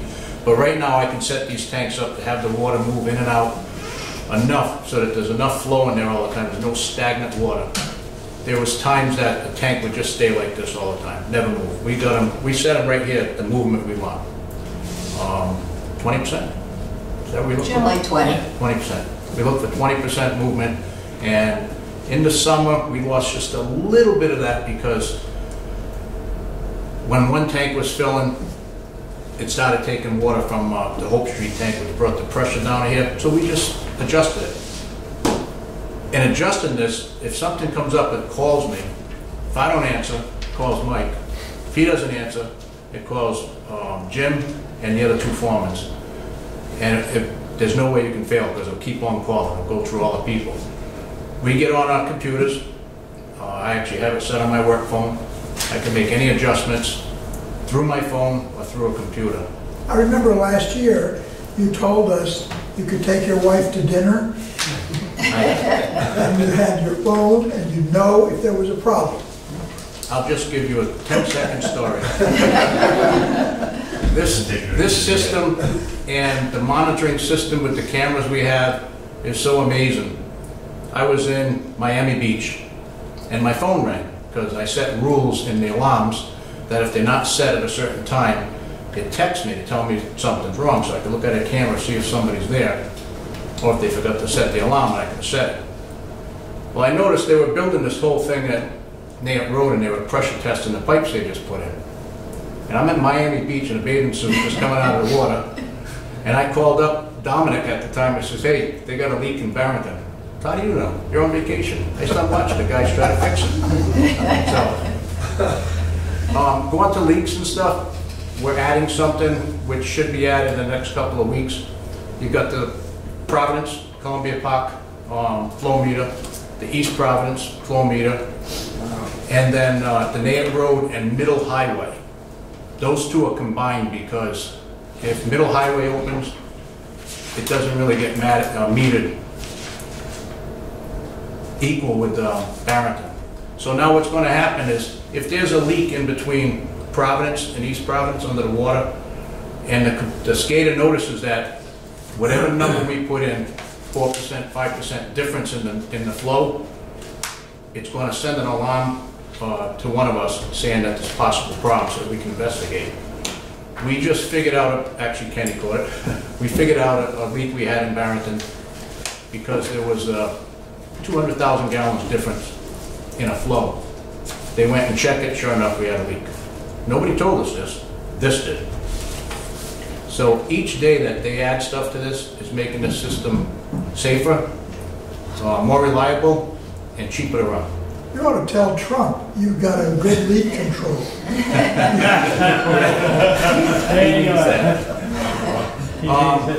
As I said before, we used to use all circle charts. We got everything now. I can tell you how the tanks are run. These are all tanks. These are individual.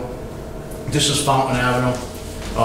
It's almost full. You can tell right here it filled up, and then the valve would close, not completely close, and it would start draining. Each tank does that. This one right here is Bayview. Any trend we want. This is the Bayview flow control valve. That's the new one that's on the bypass, with it opening and closing as this is the tank up here, and this is the valve closing, the purple line, and the blue line's the flow. It tells you how much water's coming out, gallons per minute. And at the same time, Fountain Avenue's doing it. Not necessarily at the same time, but as it needs it. As the tank empties out, it opens up the valve more. It opens it up slow enough so that there's no surge or water hammer. Because we don't, well, not me, but Dave's guys don't want to be out there digging because of mistakes. So we got it set so that everything opens real slow. The most important one is this one, and that's what you've seen before, the chlorine. You always got to worry about something like this because you're feeding a chemical. So we have parameters. If it goes down too low, there's obviously a problem, it'll call. If it goes up just a hair, it calls. And it'll call and call till somebody answers, but it's always answered first time. What's the X and the Y axis? So it was chlorine, level of chlorine here? This is chlorine? Yeah. The two. Time is on the bottom. Oh, yes. All right. Yep. The time, See it. and Okay. this is the level. Level, okay. Yeah, it's running about a 0.8, 0.8 for the summer. We bring it down to like a 0.6 in the winter. That's mainly because as the water sits in the tank, even if it sits just for hours, the tanks heat up and it'll eat the chlorine, and we got to maintain a 0.2. So we boost it up just a little, very little. Providence has given us about a 0.4, 0.5, so we're just boosting it a hair. Let me see, other news. Here's the other thing. This is the Middle Highway PRV valve. If there was something major going on and we started losing pressure over here in Barrington, like not many mills, but say a big mill fire, and they started using a lot of water, this is going to open up and start throwing water towards Fountain Avenue tank. It'll boost the pressure. This one's coming right from the 30-inch, and then it goes down to this. This is 8, and it goes to 12. So Barrington is protected very well if they need more water. This opens up automatically. Or if something happened and it needed just a hair more to open, you can open it up by hand, just pushing a button on the phone. And we do keep a low flow going through there just for water Yes. quality purposes. I'm running, I think, 80 gallons a minute through there, just to keep water moving, because theoretically it's supposed to close, but this might not open for a month. And that water sitting in that 40, 50 feet of pipe is just stagnant and bad. So Pam told me she wanted it open a little. It really works. Because when we first set this up and we opened it up, it was closed probably 3 years. When we set this all up, this was a couple tries on a design till we finally got a design that worked for us. But when we opened it up, we opened the hydrant down the street. I know why Pam wants the water flowing through there. Cider came out. So, if I ever want to see the system, just one button. I can see flows. I can see my chlorine right here. It's a 0.79. 3.75 is going through Barrington. Everything is right here. I can tell my tanks. If anything happens, like I said, alarms will come on. I'll give you a couple alarms here. These are all alarms just at Barrington. You got flow, you got chlorine, you got pressure, you got, this is the new Fountain Avenue control valve. If anything happens in there, these things will start flashing red and start calling immediately. It's actually a very safe way to operate a system like this. Before it was all, we ran blind. Does that mean that Bristol has let them put Roger Williams University on the tank? We have that because it's called Ferry Road Tank, but RWU is, that's how we have it written down everywhere. Right. So the guys have that. Medicom, Barrington, Hope Street, and obviously Bayview. But we can watch the whole system through a telephone. Monitor it, change it, if needed, just by changing some set points. With high security. Well, first of all, there's only a couple of us that can do this. Mike and I are one, and the two foremen, they take the phone at night. We switch at night after hours, a week at a time, so there's 4 of us that have access to this. I'm basically the only one who touches it. Nobody will change it unless they call me, and if it's something that's major, I always call Mike, and if it's small, I call him after we do it, so that we're all on the same page, because if one of the other guys are changing stuff, and it just doesn't work well if everybody's not on the same page. But the way we have it set up right now, many people can get into this, all my operators, read only. Do you keep a log that showed when you made any changes? Automatically, I was doing it by hand, but Mike just showed me today, he's setting up a thing that any changes we do in here come up on this log. Or you can get in there and manually get it out of a computer. Just like if you want to know who touched it, who's on it, it will show you everything. It monitors everything. So you have a history of everything you've done? Yes. Okay, so if something happened, someone else comes in, they can see what's been going on. Exactly. And know exactly what changes have already been made. Exactly. Yeah. When we change hands, like right now, Jimmy Vieira, it's his week to do the answering at night. Before I go home, I tell him if I have any problems or anything. It's communication, all communication, so that he knows, oh geez, I'm not going to worry about that. We've been having problems with that. Just check it here and there. So it's all working good. It's very safe. Nobody can screw it, because if you mess with it, they're going to know real quick. It'll set off alarms, big time, and it'll go to the next person, let them know. You know, Mr. Chairman, it's amazing the technology that just witnessed. Wouldn't it be prudent to get this information to the 3 councils?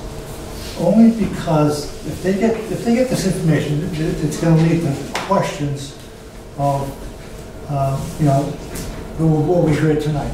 What we've done as a board is that we've provided over the last 3 or 4 years the funding for this to take place. Yes.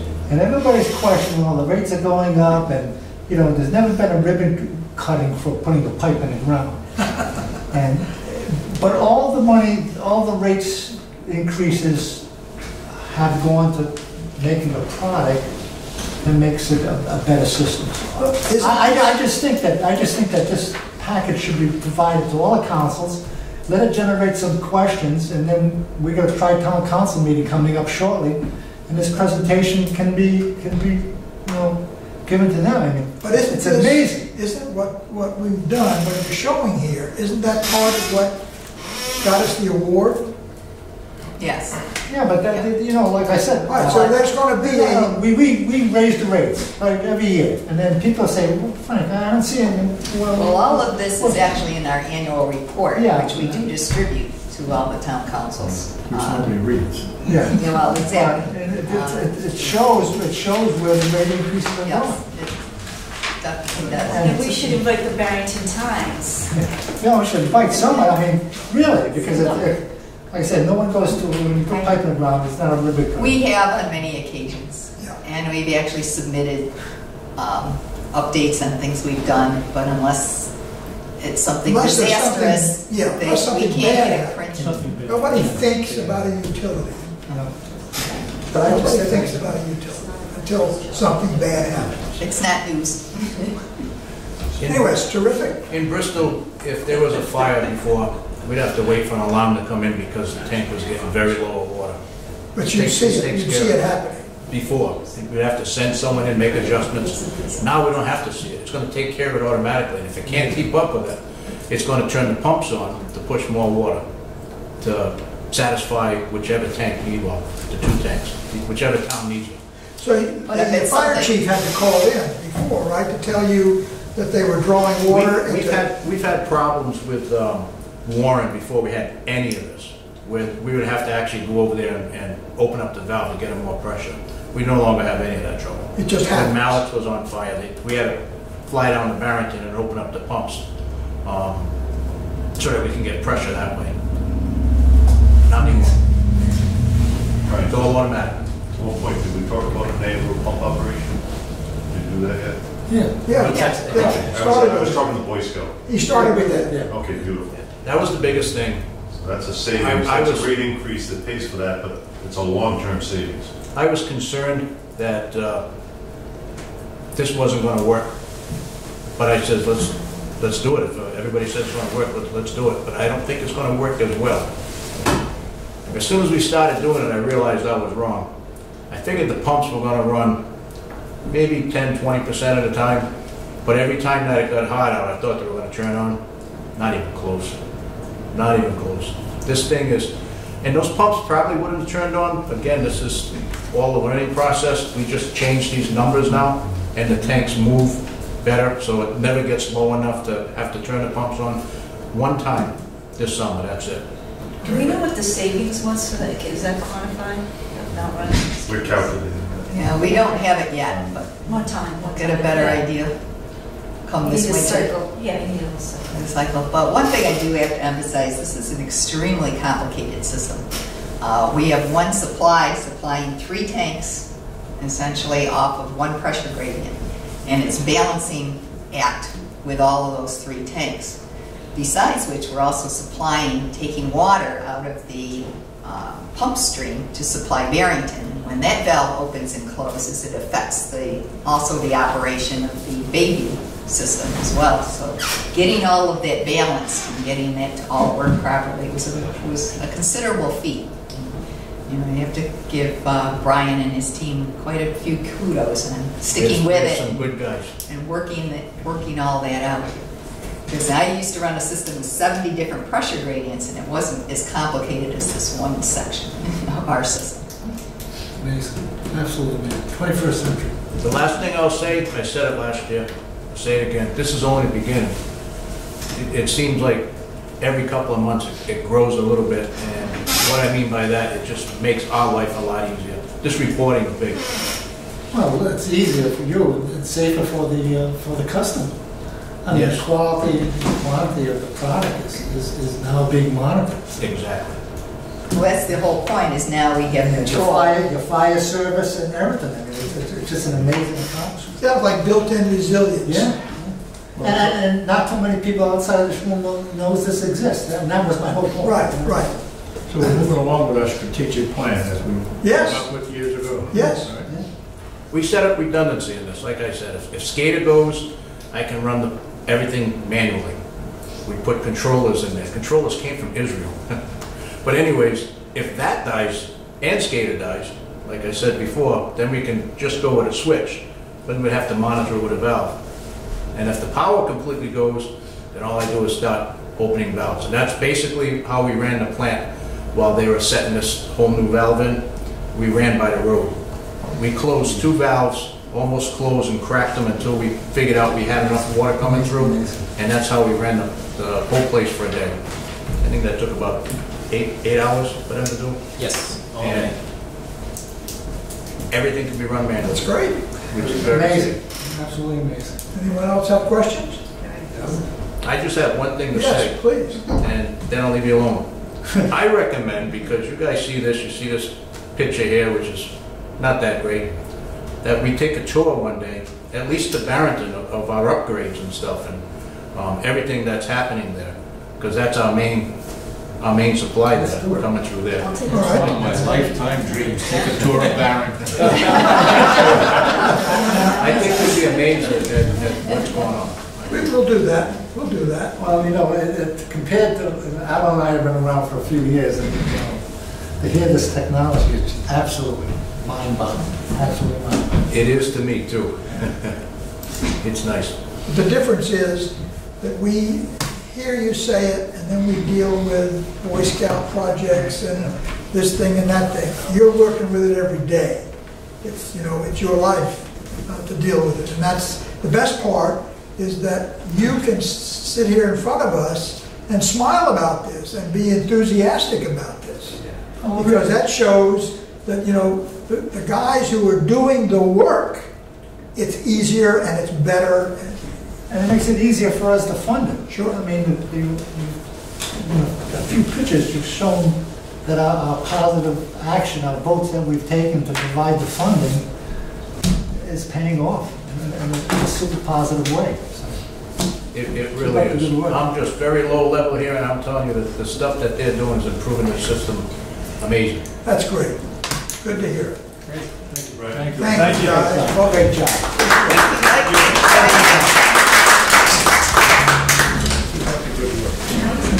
Nice job. Now, the board was interested, along with this, I was going to put together a little instruction on pressures and flows and how they work in the system, especially with all our various tanks. Because last time the board asked to do a little lesson on what we're doing for expanding our high pressure zone. So it might be worthwhile to do a little bit on how pressures work in the system as well. Yeah, sounds good. I'd like to hear that. Okay, excellent. All right. Is that thing going to stay on? Okay. Good job. We're down to Executive Director's Report. And, yes, verbal. Our consumptions, which you probably saw also from our financial report, were slightly lower than last year's for the month of August. Again, we had a little bit more rain than we've had in previous years.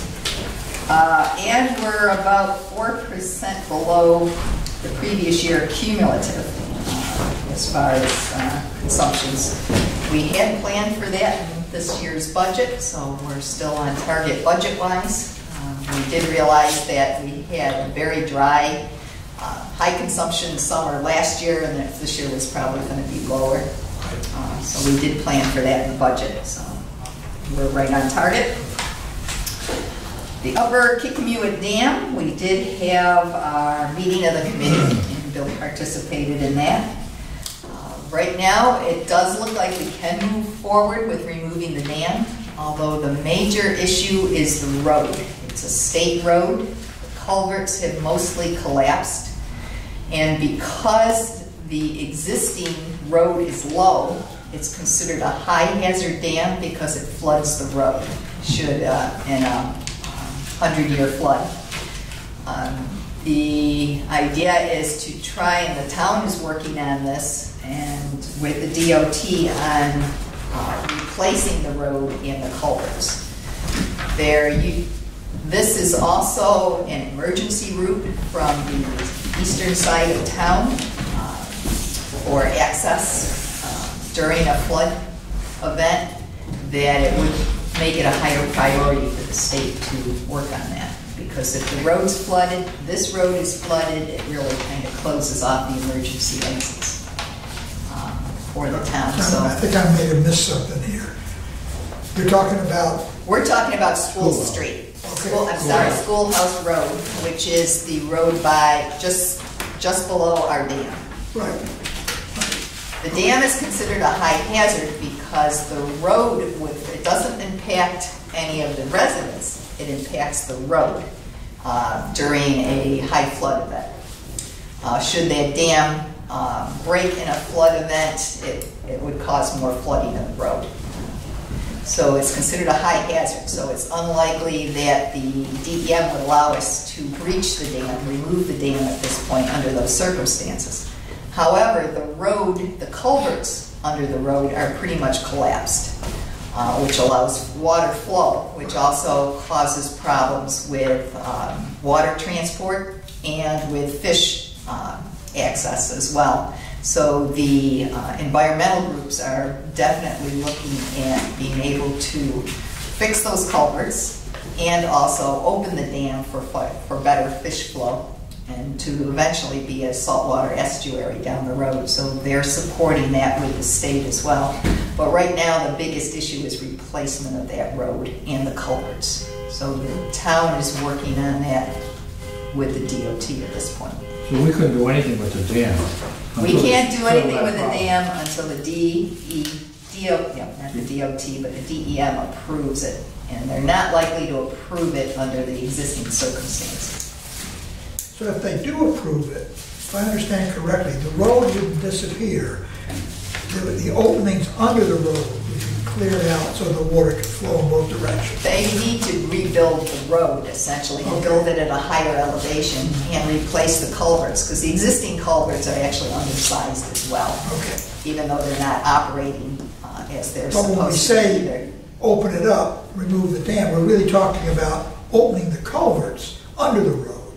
The culverts and breaching the dam to allow flow upstream through the dam and obviously downstream. But eventually, especially as water levels increase, this whole area is going to become a saltwater bay. So in the future, they're also looking at possibly removing this dam. But at present, under high moon tides, we get water flows backwards into our reservoir through the dam, because the elevation of the water downstream obviously is higher than the elevation upstream. So, and as that continues to increase, it's going to be inundated more and more often. So the plan of the environmental groups would like to see this as a totally open estuary at some point, but starting with our upper dam. Right now, the normal tide is what, 5 feet? 4.5, 5 feet? I'm not sure over here what the fluctuation is. Up in the Barrington River, 100-acre cove is about 5 feet.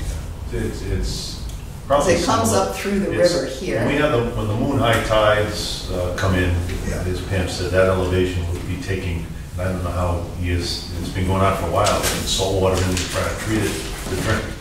Right. So that's where we stand at this point. There is supposed to be meetings being set up with the DOT, with the town, so to try to move this project onto a priority. The Pawtucket Pipeline did go out for our proposals for engineering services. We did receive those proposals. It was for the entire project. So before I tell you the amounts, realize this is over the long term. over the next probably 6 years or so. The proposals run around the $2 million range. We can look at, we haven't really had a chance to really evaluate them yet, and we'd like to have, we're going to have the 3 proposers, the ones that were very good firms that we did receive in for discussions and interviews on each of their plans. So it's going to be a while before we make a decision. And Water Street. Water Street, the pipeline is in operation. There's just a few services left to connect up. But the sewer has run into an issue as we have our 24-inch main runs through a section on Water Street, which is down towards the sewer treatment plant, where they're finishing up the sewer line. And happens to be a gas main right where they want to put the sewer line. The gas company, National Grid, has refused to allow the sewer main to go in that location. So they thought they wanted to put the sewer line close next to our 24-inch main as another location. There are a number of pipes in that section, but we're maintaining, they have to maintain a separation, at least 7 feet with a 24-inch main. And they were looking at requirements where they would have to sleeve the sewer pipe to make sure that there's no leaks or any chance of future contamination between the 2 lines. So they're working out that now as to where that main's going to go. Is that just a gravity line, or is it a forced It's main? a forced sewer main, which becomes more critical that we maintain separation.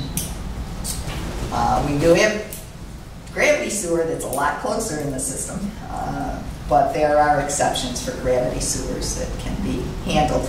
Forced main is different. It's a pumped system under pressure, so it's definitely a much higher concern. Forced main? Forced sewer main. The one that Torster is putting in is from the pump station on Main Street, and it's going to the wastewater plant as a forced. All the way? All the way. I was going to say, because the present pumping station doesn't pump all the way. It doesn't. The town required them to go all the way. Oh, gee. Not enough gradient to do it. The pipe wouldn't be, because they have 2 existing sewers lines also in the street down in that area, and neither one of them is large enough to handle the additional flow. So they're going with a totally separate flow. I understand that. I know, because I know that was not forced main all the way. What did used to be. It is going to be now, though. So so we're watching that carefully. Just to let you know as to what we're going to allow. One thing I wanted to mention, we do have a new employee. Remember we had a temporary GIS person, Laura Hudson. Richard, our engineering, Fennessy, our associate engineer retired, and we advertised his position. We interviewed 3 fairly good candidates, and Laura submitted for the position, and she was actually selected as the best qualified. Who? Laura Hudson, who is our GIS technician. She's been our temp for the last 2 years. She has been hired full-time in the position, which combines some engineering work with the GIS.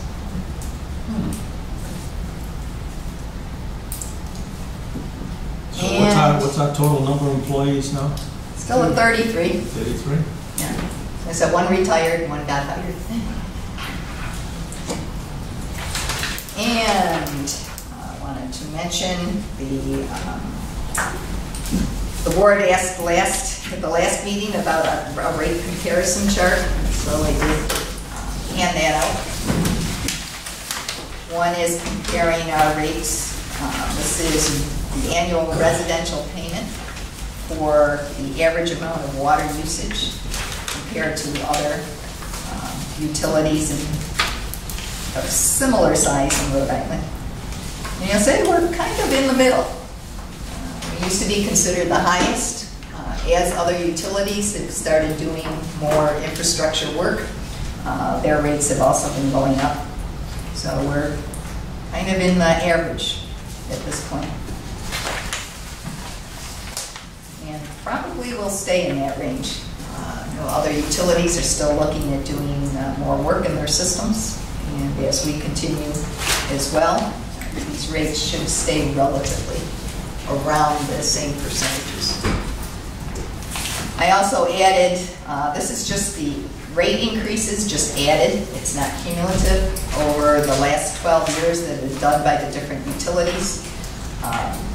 We've always been considered as having, by our customers, as having significant rate increases. As you can see, we're on the lower end.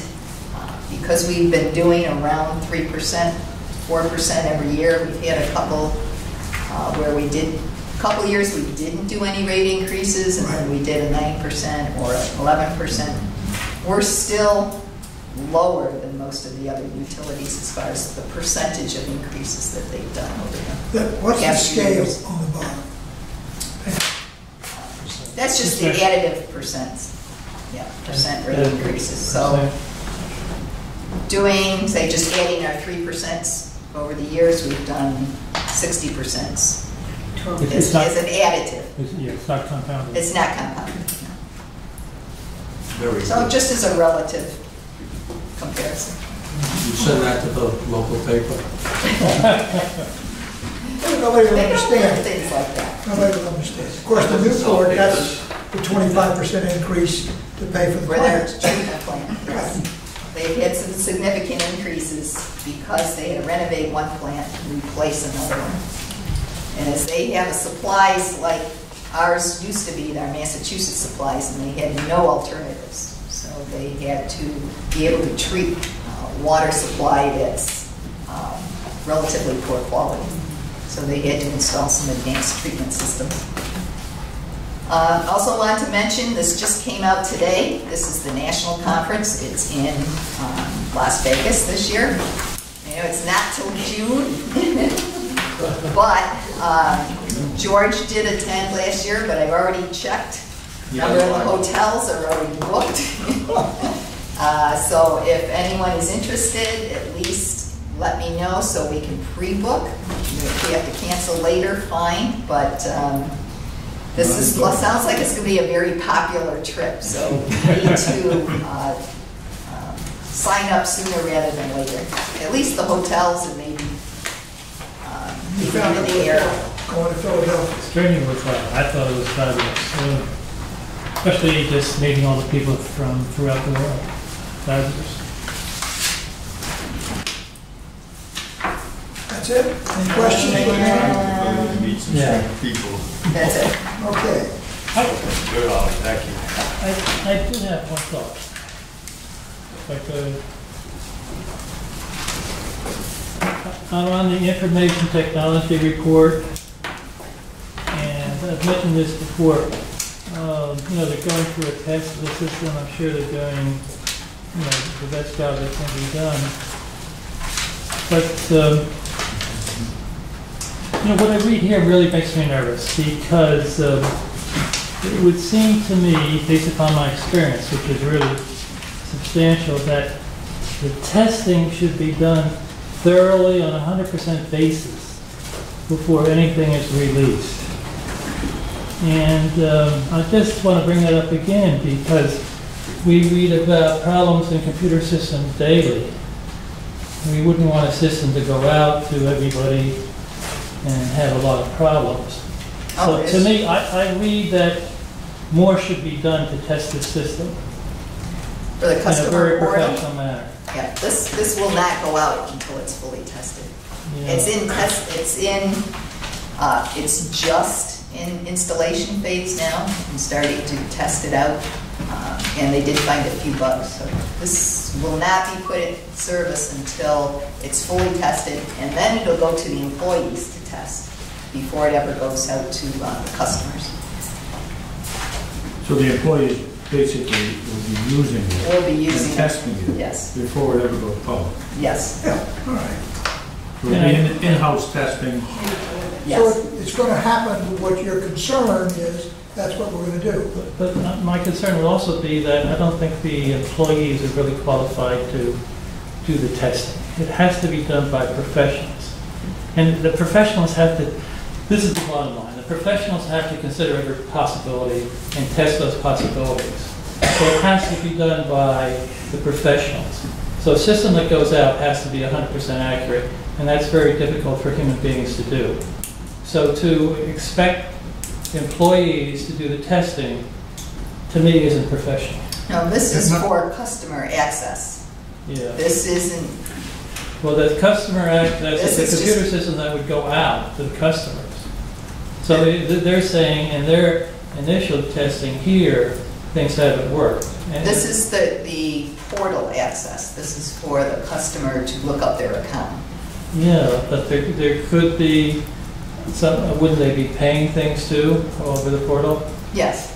So I mean, here we're talking. And that's why we're going through, well, the final testing will be done by, I mean, the finals testing will be, access will be through, first with our, well, first it goes through all of our computer firms, and then with Randy. And he walks through everything and tests everything. Then, once everything is set and there's no problems, then our employees will use it to make sure that they don't run into any glitches. So they'll be acting as the public would normally act. Right. And see if they can, when they input, Right, if there will be problems that occur while they're using the system. Right. The basic software is already in use and in place.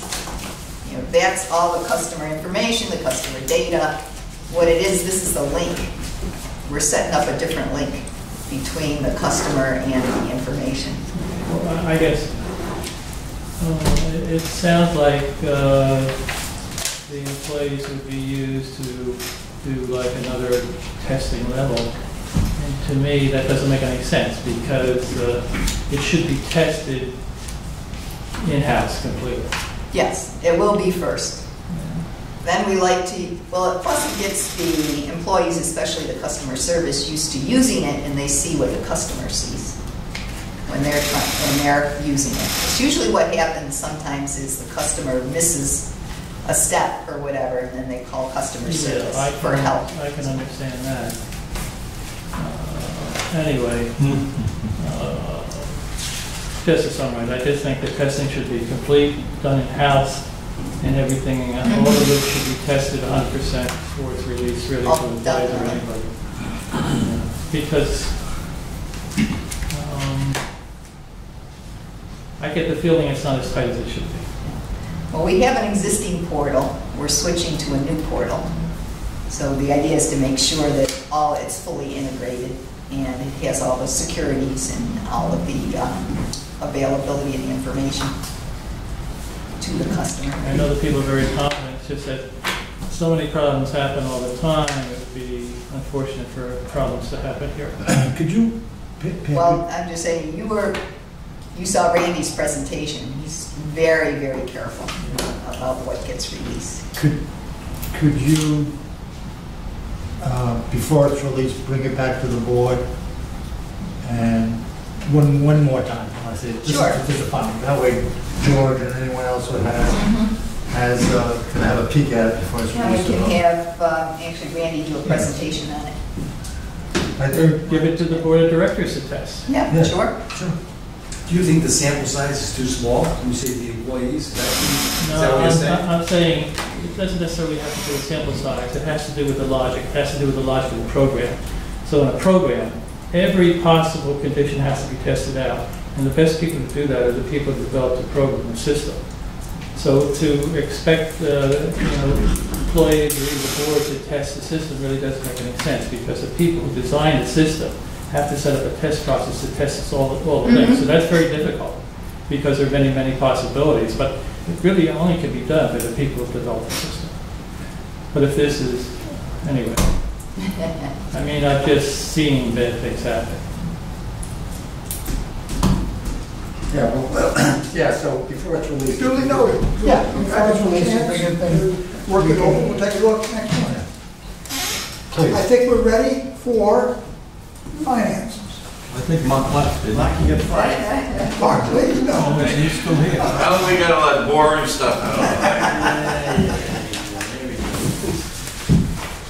We get a lot to go still, so Pam hit on some of the highlights that the financials have. You've had them for a while to look at. Basically, the revenues are down. I'll just repeat once more, which I do every few meetings, that the numbers Pam gives you are numbers that come from how much water we buy from Providence every month. What I show on the charts in the financial is how much we bill. Are how much we billed and how much consumption was on the bills. So, because we bill quarterly, does not reflect the monthly what we buy from that. And the financials are the third different part of it, is that I have to take into account, I basically bring it back to monthly by drawing all the accruals on how much billing is outstanding that hasn't been billed yet. So it's a process that the different numbers. So Pam had started out the year saying, you know, our purchases from Providence were down. It takes me a while to catch up with that, with our billing and with the financials. So they've started to do that. If you look at the charts, we're down that magic 4 or 5%. That. However, you don't bill every 3 months. You bill continuously in 3-month cycles. Right. You understand the difference? We don't just bill once every 3 months. We're billing all the time in a 3-month cycle per customer. October billings are actually the water that we sold in July, August, and September. Yeah. So, which would reflect how much we purchased from Providence. So, over the course of the year, they all kind of tie together. So we'll see that. And like Pam said, the assumption we made of knocking the budget down by 5% on revenue based on the dry year last year was a good assumption for us to make. And it proved out this year with the wet year. So, Mark, if I may, while we're talking about consumption, I was looking at page 8 in the report regarding gallons delivered, and I see where you have shown the variance from year to year in gallons of consumption, right? What I noticed was the drastic difference between what has occurred over the last, 9 years, from 2008 to 2017, where the consumption, it looks to me, from 2008 to 2017, there's been an average of about 12% decrease, or a decrease over all that time. And that directly correlates to revenue, right? Sure. So since for the last 9 years, we've seen a decrease in revenue of about 12%. What I'm concerned with, that's why we have to keep raising the rates. I understand. What I'm concerned about is this going to be making it difficult for us to be budgeting as we go ahead?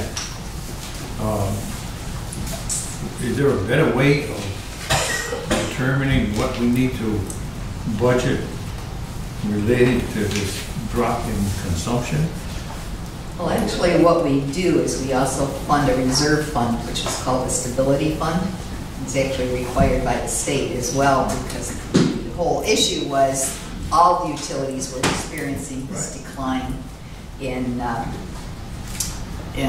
consumption, and the Water Resource Board is one actually that addressed it, because they had to ensure that there's enough revenues to make sure that there's money to run the system and to do improvements. So that became one of the requirements that we fund the Stability Fund. And we fund that to the rate of 1 to 2% every year we put into the reserve. So if there should be a year down the road where it even drops more than that, we can use those funds to make up the difference in the budget. Right. We already fund a 2-month operational reserve through the bond fund. But if we ever touch that, we could be in default on our bonds, which is why we decided to fund another month that would give us some internal reserve that would be non-restricted for us to use. But going year to year is not bad. All right, but when you like looking now at 10 years from now, I think a lot of the conservation may have been flattened out. That a lot of people have made the change in their washing machines and toilets and things to a conserving mode. I don't think people are taking less showers, but I think a lot of those things in place. I think we think it might be flattening out a little bit. Well,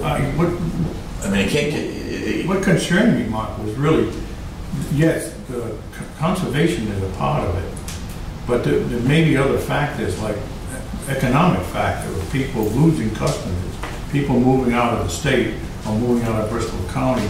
And I guess we never really looked at, is there a projection of, are we going to continue in that direction? How much of it is weather related, or how much of it is loss of population? I think a lot of it was based on the loss of industry. I think we're so highly percentage of residential right now that I don't see the residential numbers dropping.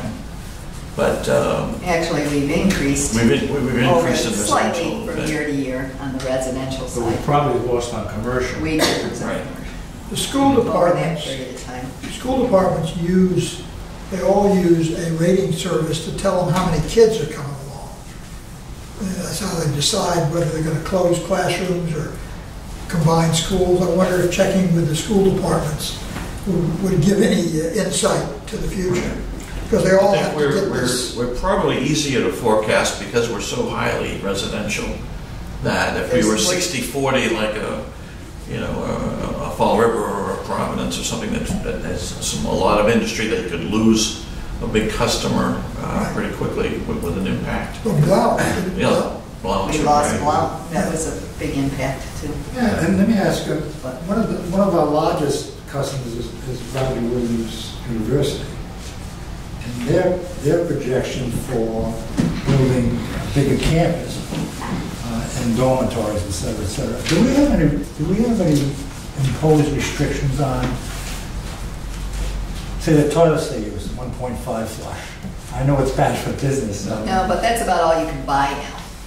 It's very difficult to buy a there's nothing high-style toilet. So they are expanding. They are installing more dormitories. Yeah, and again, it's the water consumption used by the university. We're in the business of selling water. We want 3-gallon flush. They take a lot of showers. Sabotage. No, but they are one of our top 10 users. Are there any restrictions on imposed on them, and what type of? No. No, it's just that now to purchase showers, heads, and faucets, and toilets, and so on, they're sold as restricted volume now. The majority of I don't think you could even buy them without some sort of flow restriction. I guess my concern is there something we should be looking at to try and get a better prediction of how the revenue stream is going to go in the next 5 years, 10 years, or whatever, so that we can have a plan for funding. Basically, when we do our budget, we're just picking out a number. You're saying revenue is going to again drop next year by 2-3%. But we don't really have a good handle. We don't have any way of getting information to better predict that. I think we do pretty well generally because the 3 towns are very well built out. We're seeing any developers now are coming in with any projects that we're hanging, but they're very few. There's not a lot of room to put in more housing in this area. We don't see industry coming in at all. That's not going to happen. So we're fairly stable. The usage is fairly much stabled over the last 3 years or so. We're around that 42 gallons per person per day. That's pretty much stabilized. What we're seeing is the weather as being now our major influence. So as we knew last year was a good year, we knew we probably wouldn't get that again this year. We provided for that in the budget. So. The year-to-year fluctuations are more weather-related. If you look at the long term, that's more conservation as well. So you have to add a little bit for conservation, but you try to average out the weather, what's your average usage for. So you think that droppage is pretty much going to start to flat line somewhat? Yeah, I can't see people using it any less. Well, we said that Ken might have an years input ago on, too, and it's still dropped. what's the percentage of people that still have to change? We're still planning on some loss. Yeah. Yeah. But I think it's not going to drop as dramatically as it has in the last 15 years or something like that. But when we budget, I try to put together a model that kind of takes a worst case scenario. So I'd rather underestimate my revenue and then be surprised if I do above that. And then I do the opposite with my expenses, where I'll say I'd rather again plan for something that happened that I might have to spend more than I actually do. So if I can keep the expenses in check, I think for the last couple of years the revenues have hit pretty tight, and we've hit about 5% under on expenses, keeping them under control. So it's a crack. It looks like the last few years it's been like fluctuating from 1%, 2% drop, then last year it increased because of the weather.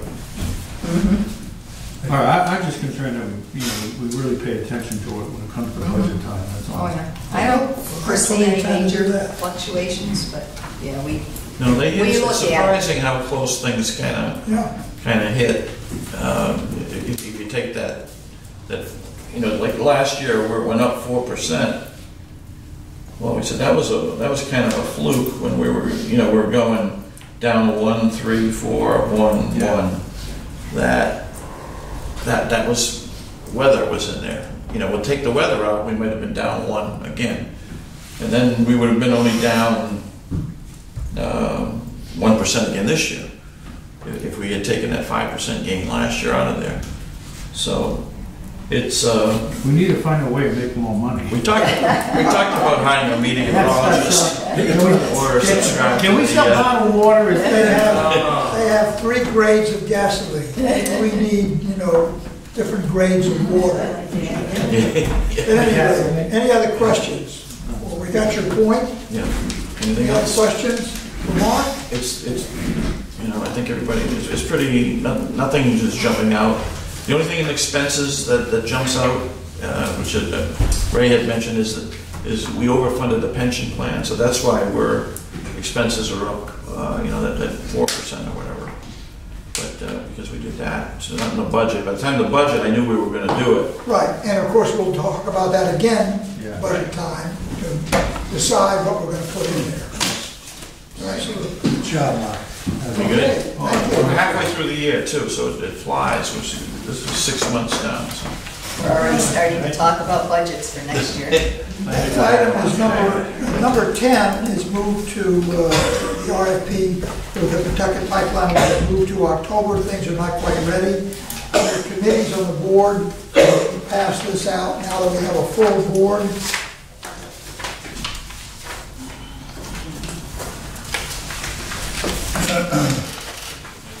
You can all read them. Finance and Claims Committee, Eileen, Ray, and Gina. And Personnel Compensation, John is the chairman, Ron is going on there, and myself.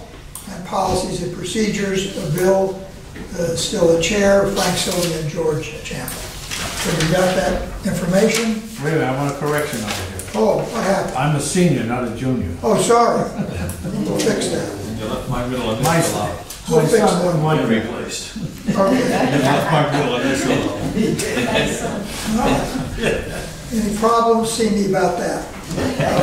We're gonna go, there's no board, we already got our board correspondence about the ACE session. We're gonna go into executive session And for 4 items, we're going to come out of that.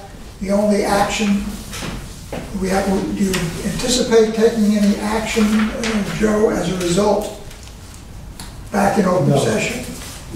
Okay. Oh, I do have one question on the meeting date. The 26th? I'm attending classes on Thursdays, starting next week, so I was wondering if for 2 months we could meet on Wednesdays. If that's an The issue with 27th? anyone. It would be the 25th. I'm sorry, 25th. 10:25. Okay, any problem with that? We'll go with 10:25. And 11:25 also, just. And it'd be the Wednesday rather than the Thursday. Are And these the water- week are before these- Thanksgiving. Are these water-related classes or are they knitting classes? Don't answer that. That would be, wait a minute, that would be the 15th or the 22nd. Yeah, let's look at that. It would be the week before It would be 15th, Thanksgiving, so we'll make it the 15th. 15th. 11:15. October. Sid, you might want to get a October 15th. email out to church. No, October 20th. Yeah. And then maybe for November as well. Oh, yeah, all that'll come out. Okay, so we're gonna go in, I need a motion, we're going in under 42, Rhode Island General Law 4246.5, A7. -5. So moved, Mr. Chairman. Good? No. Let's get them all here. One is a pilot discussion, North Farms, that's 4246-5 parentheses 2. Should be A2. A2. Okay. CLF versus Clean Water Energy, that's the same, is that A2? A2. And collective bargaining, also no, that's 4226.5 A2. They're all 42-46-5, except for the pilot, which is A7. All the rest are A2. Oh, so it's 4246-5. Okay. Okay. Someone has moved this? So moved. Seconded? We have to raise your hand. Go in. Okay, it's recorded. Unanimous. And this is at 8:26. Okay. A2, B2, Motion to seal. Okay, we have a motion to seal the minutes of the executive session. So moved. Moved and seconded. Second. All those in favor, raise your hand. And now, motion to adjourn the meeting. So moved. Second. All in favor, say aye. Aye. It is done. Thank you. Done. Good night. Long meeting. Long meeting.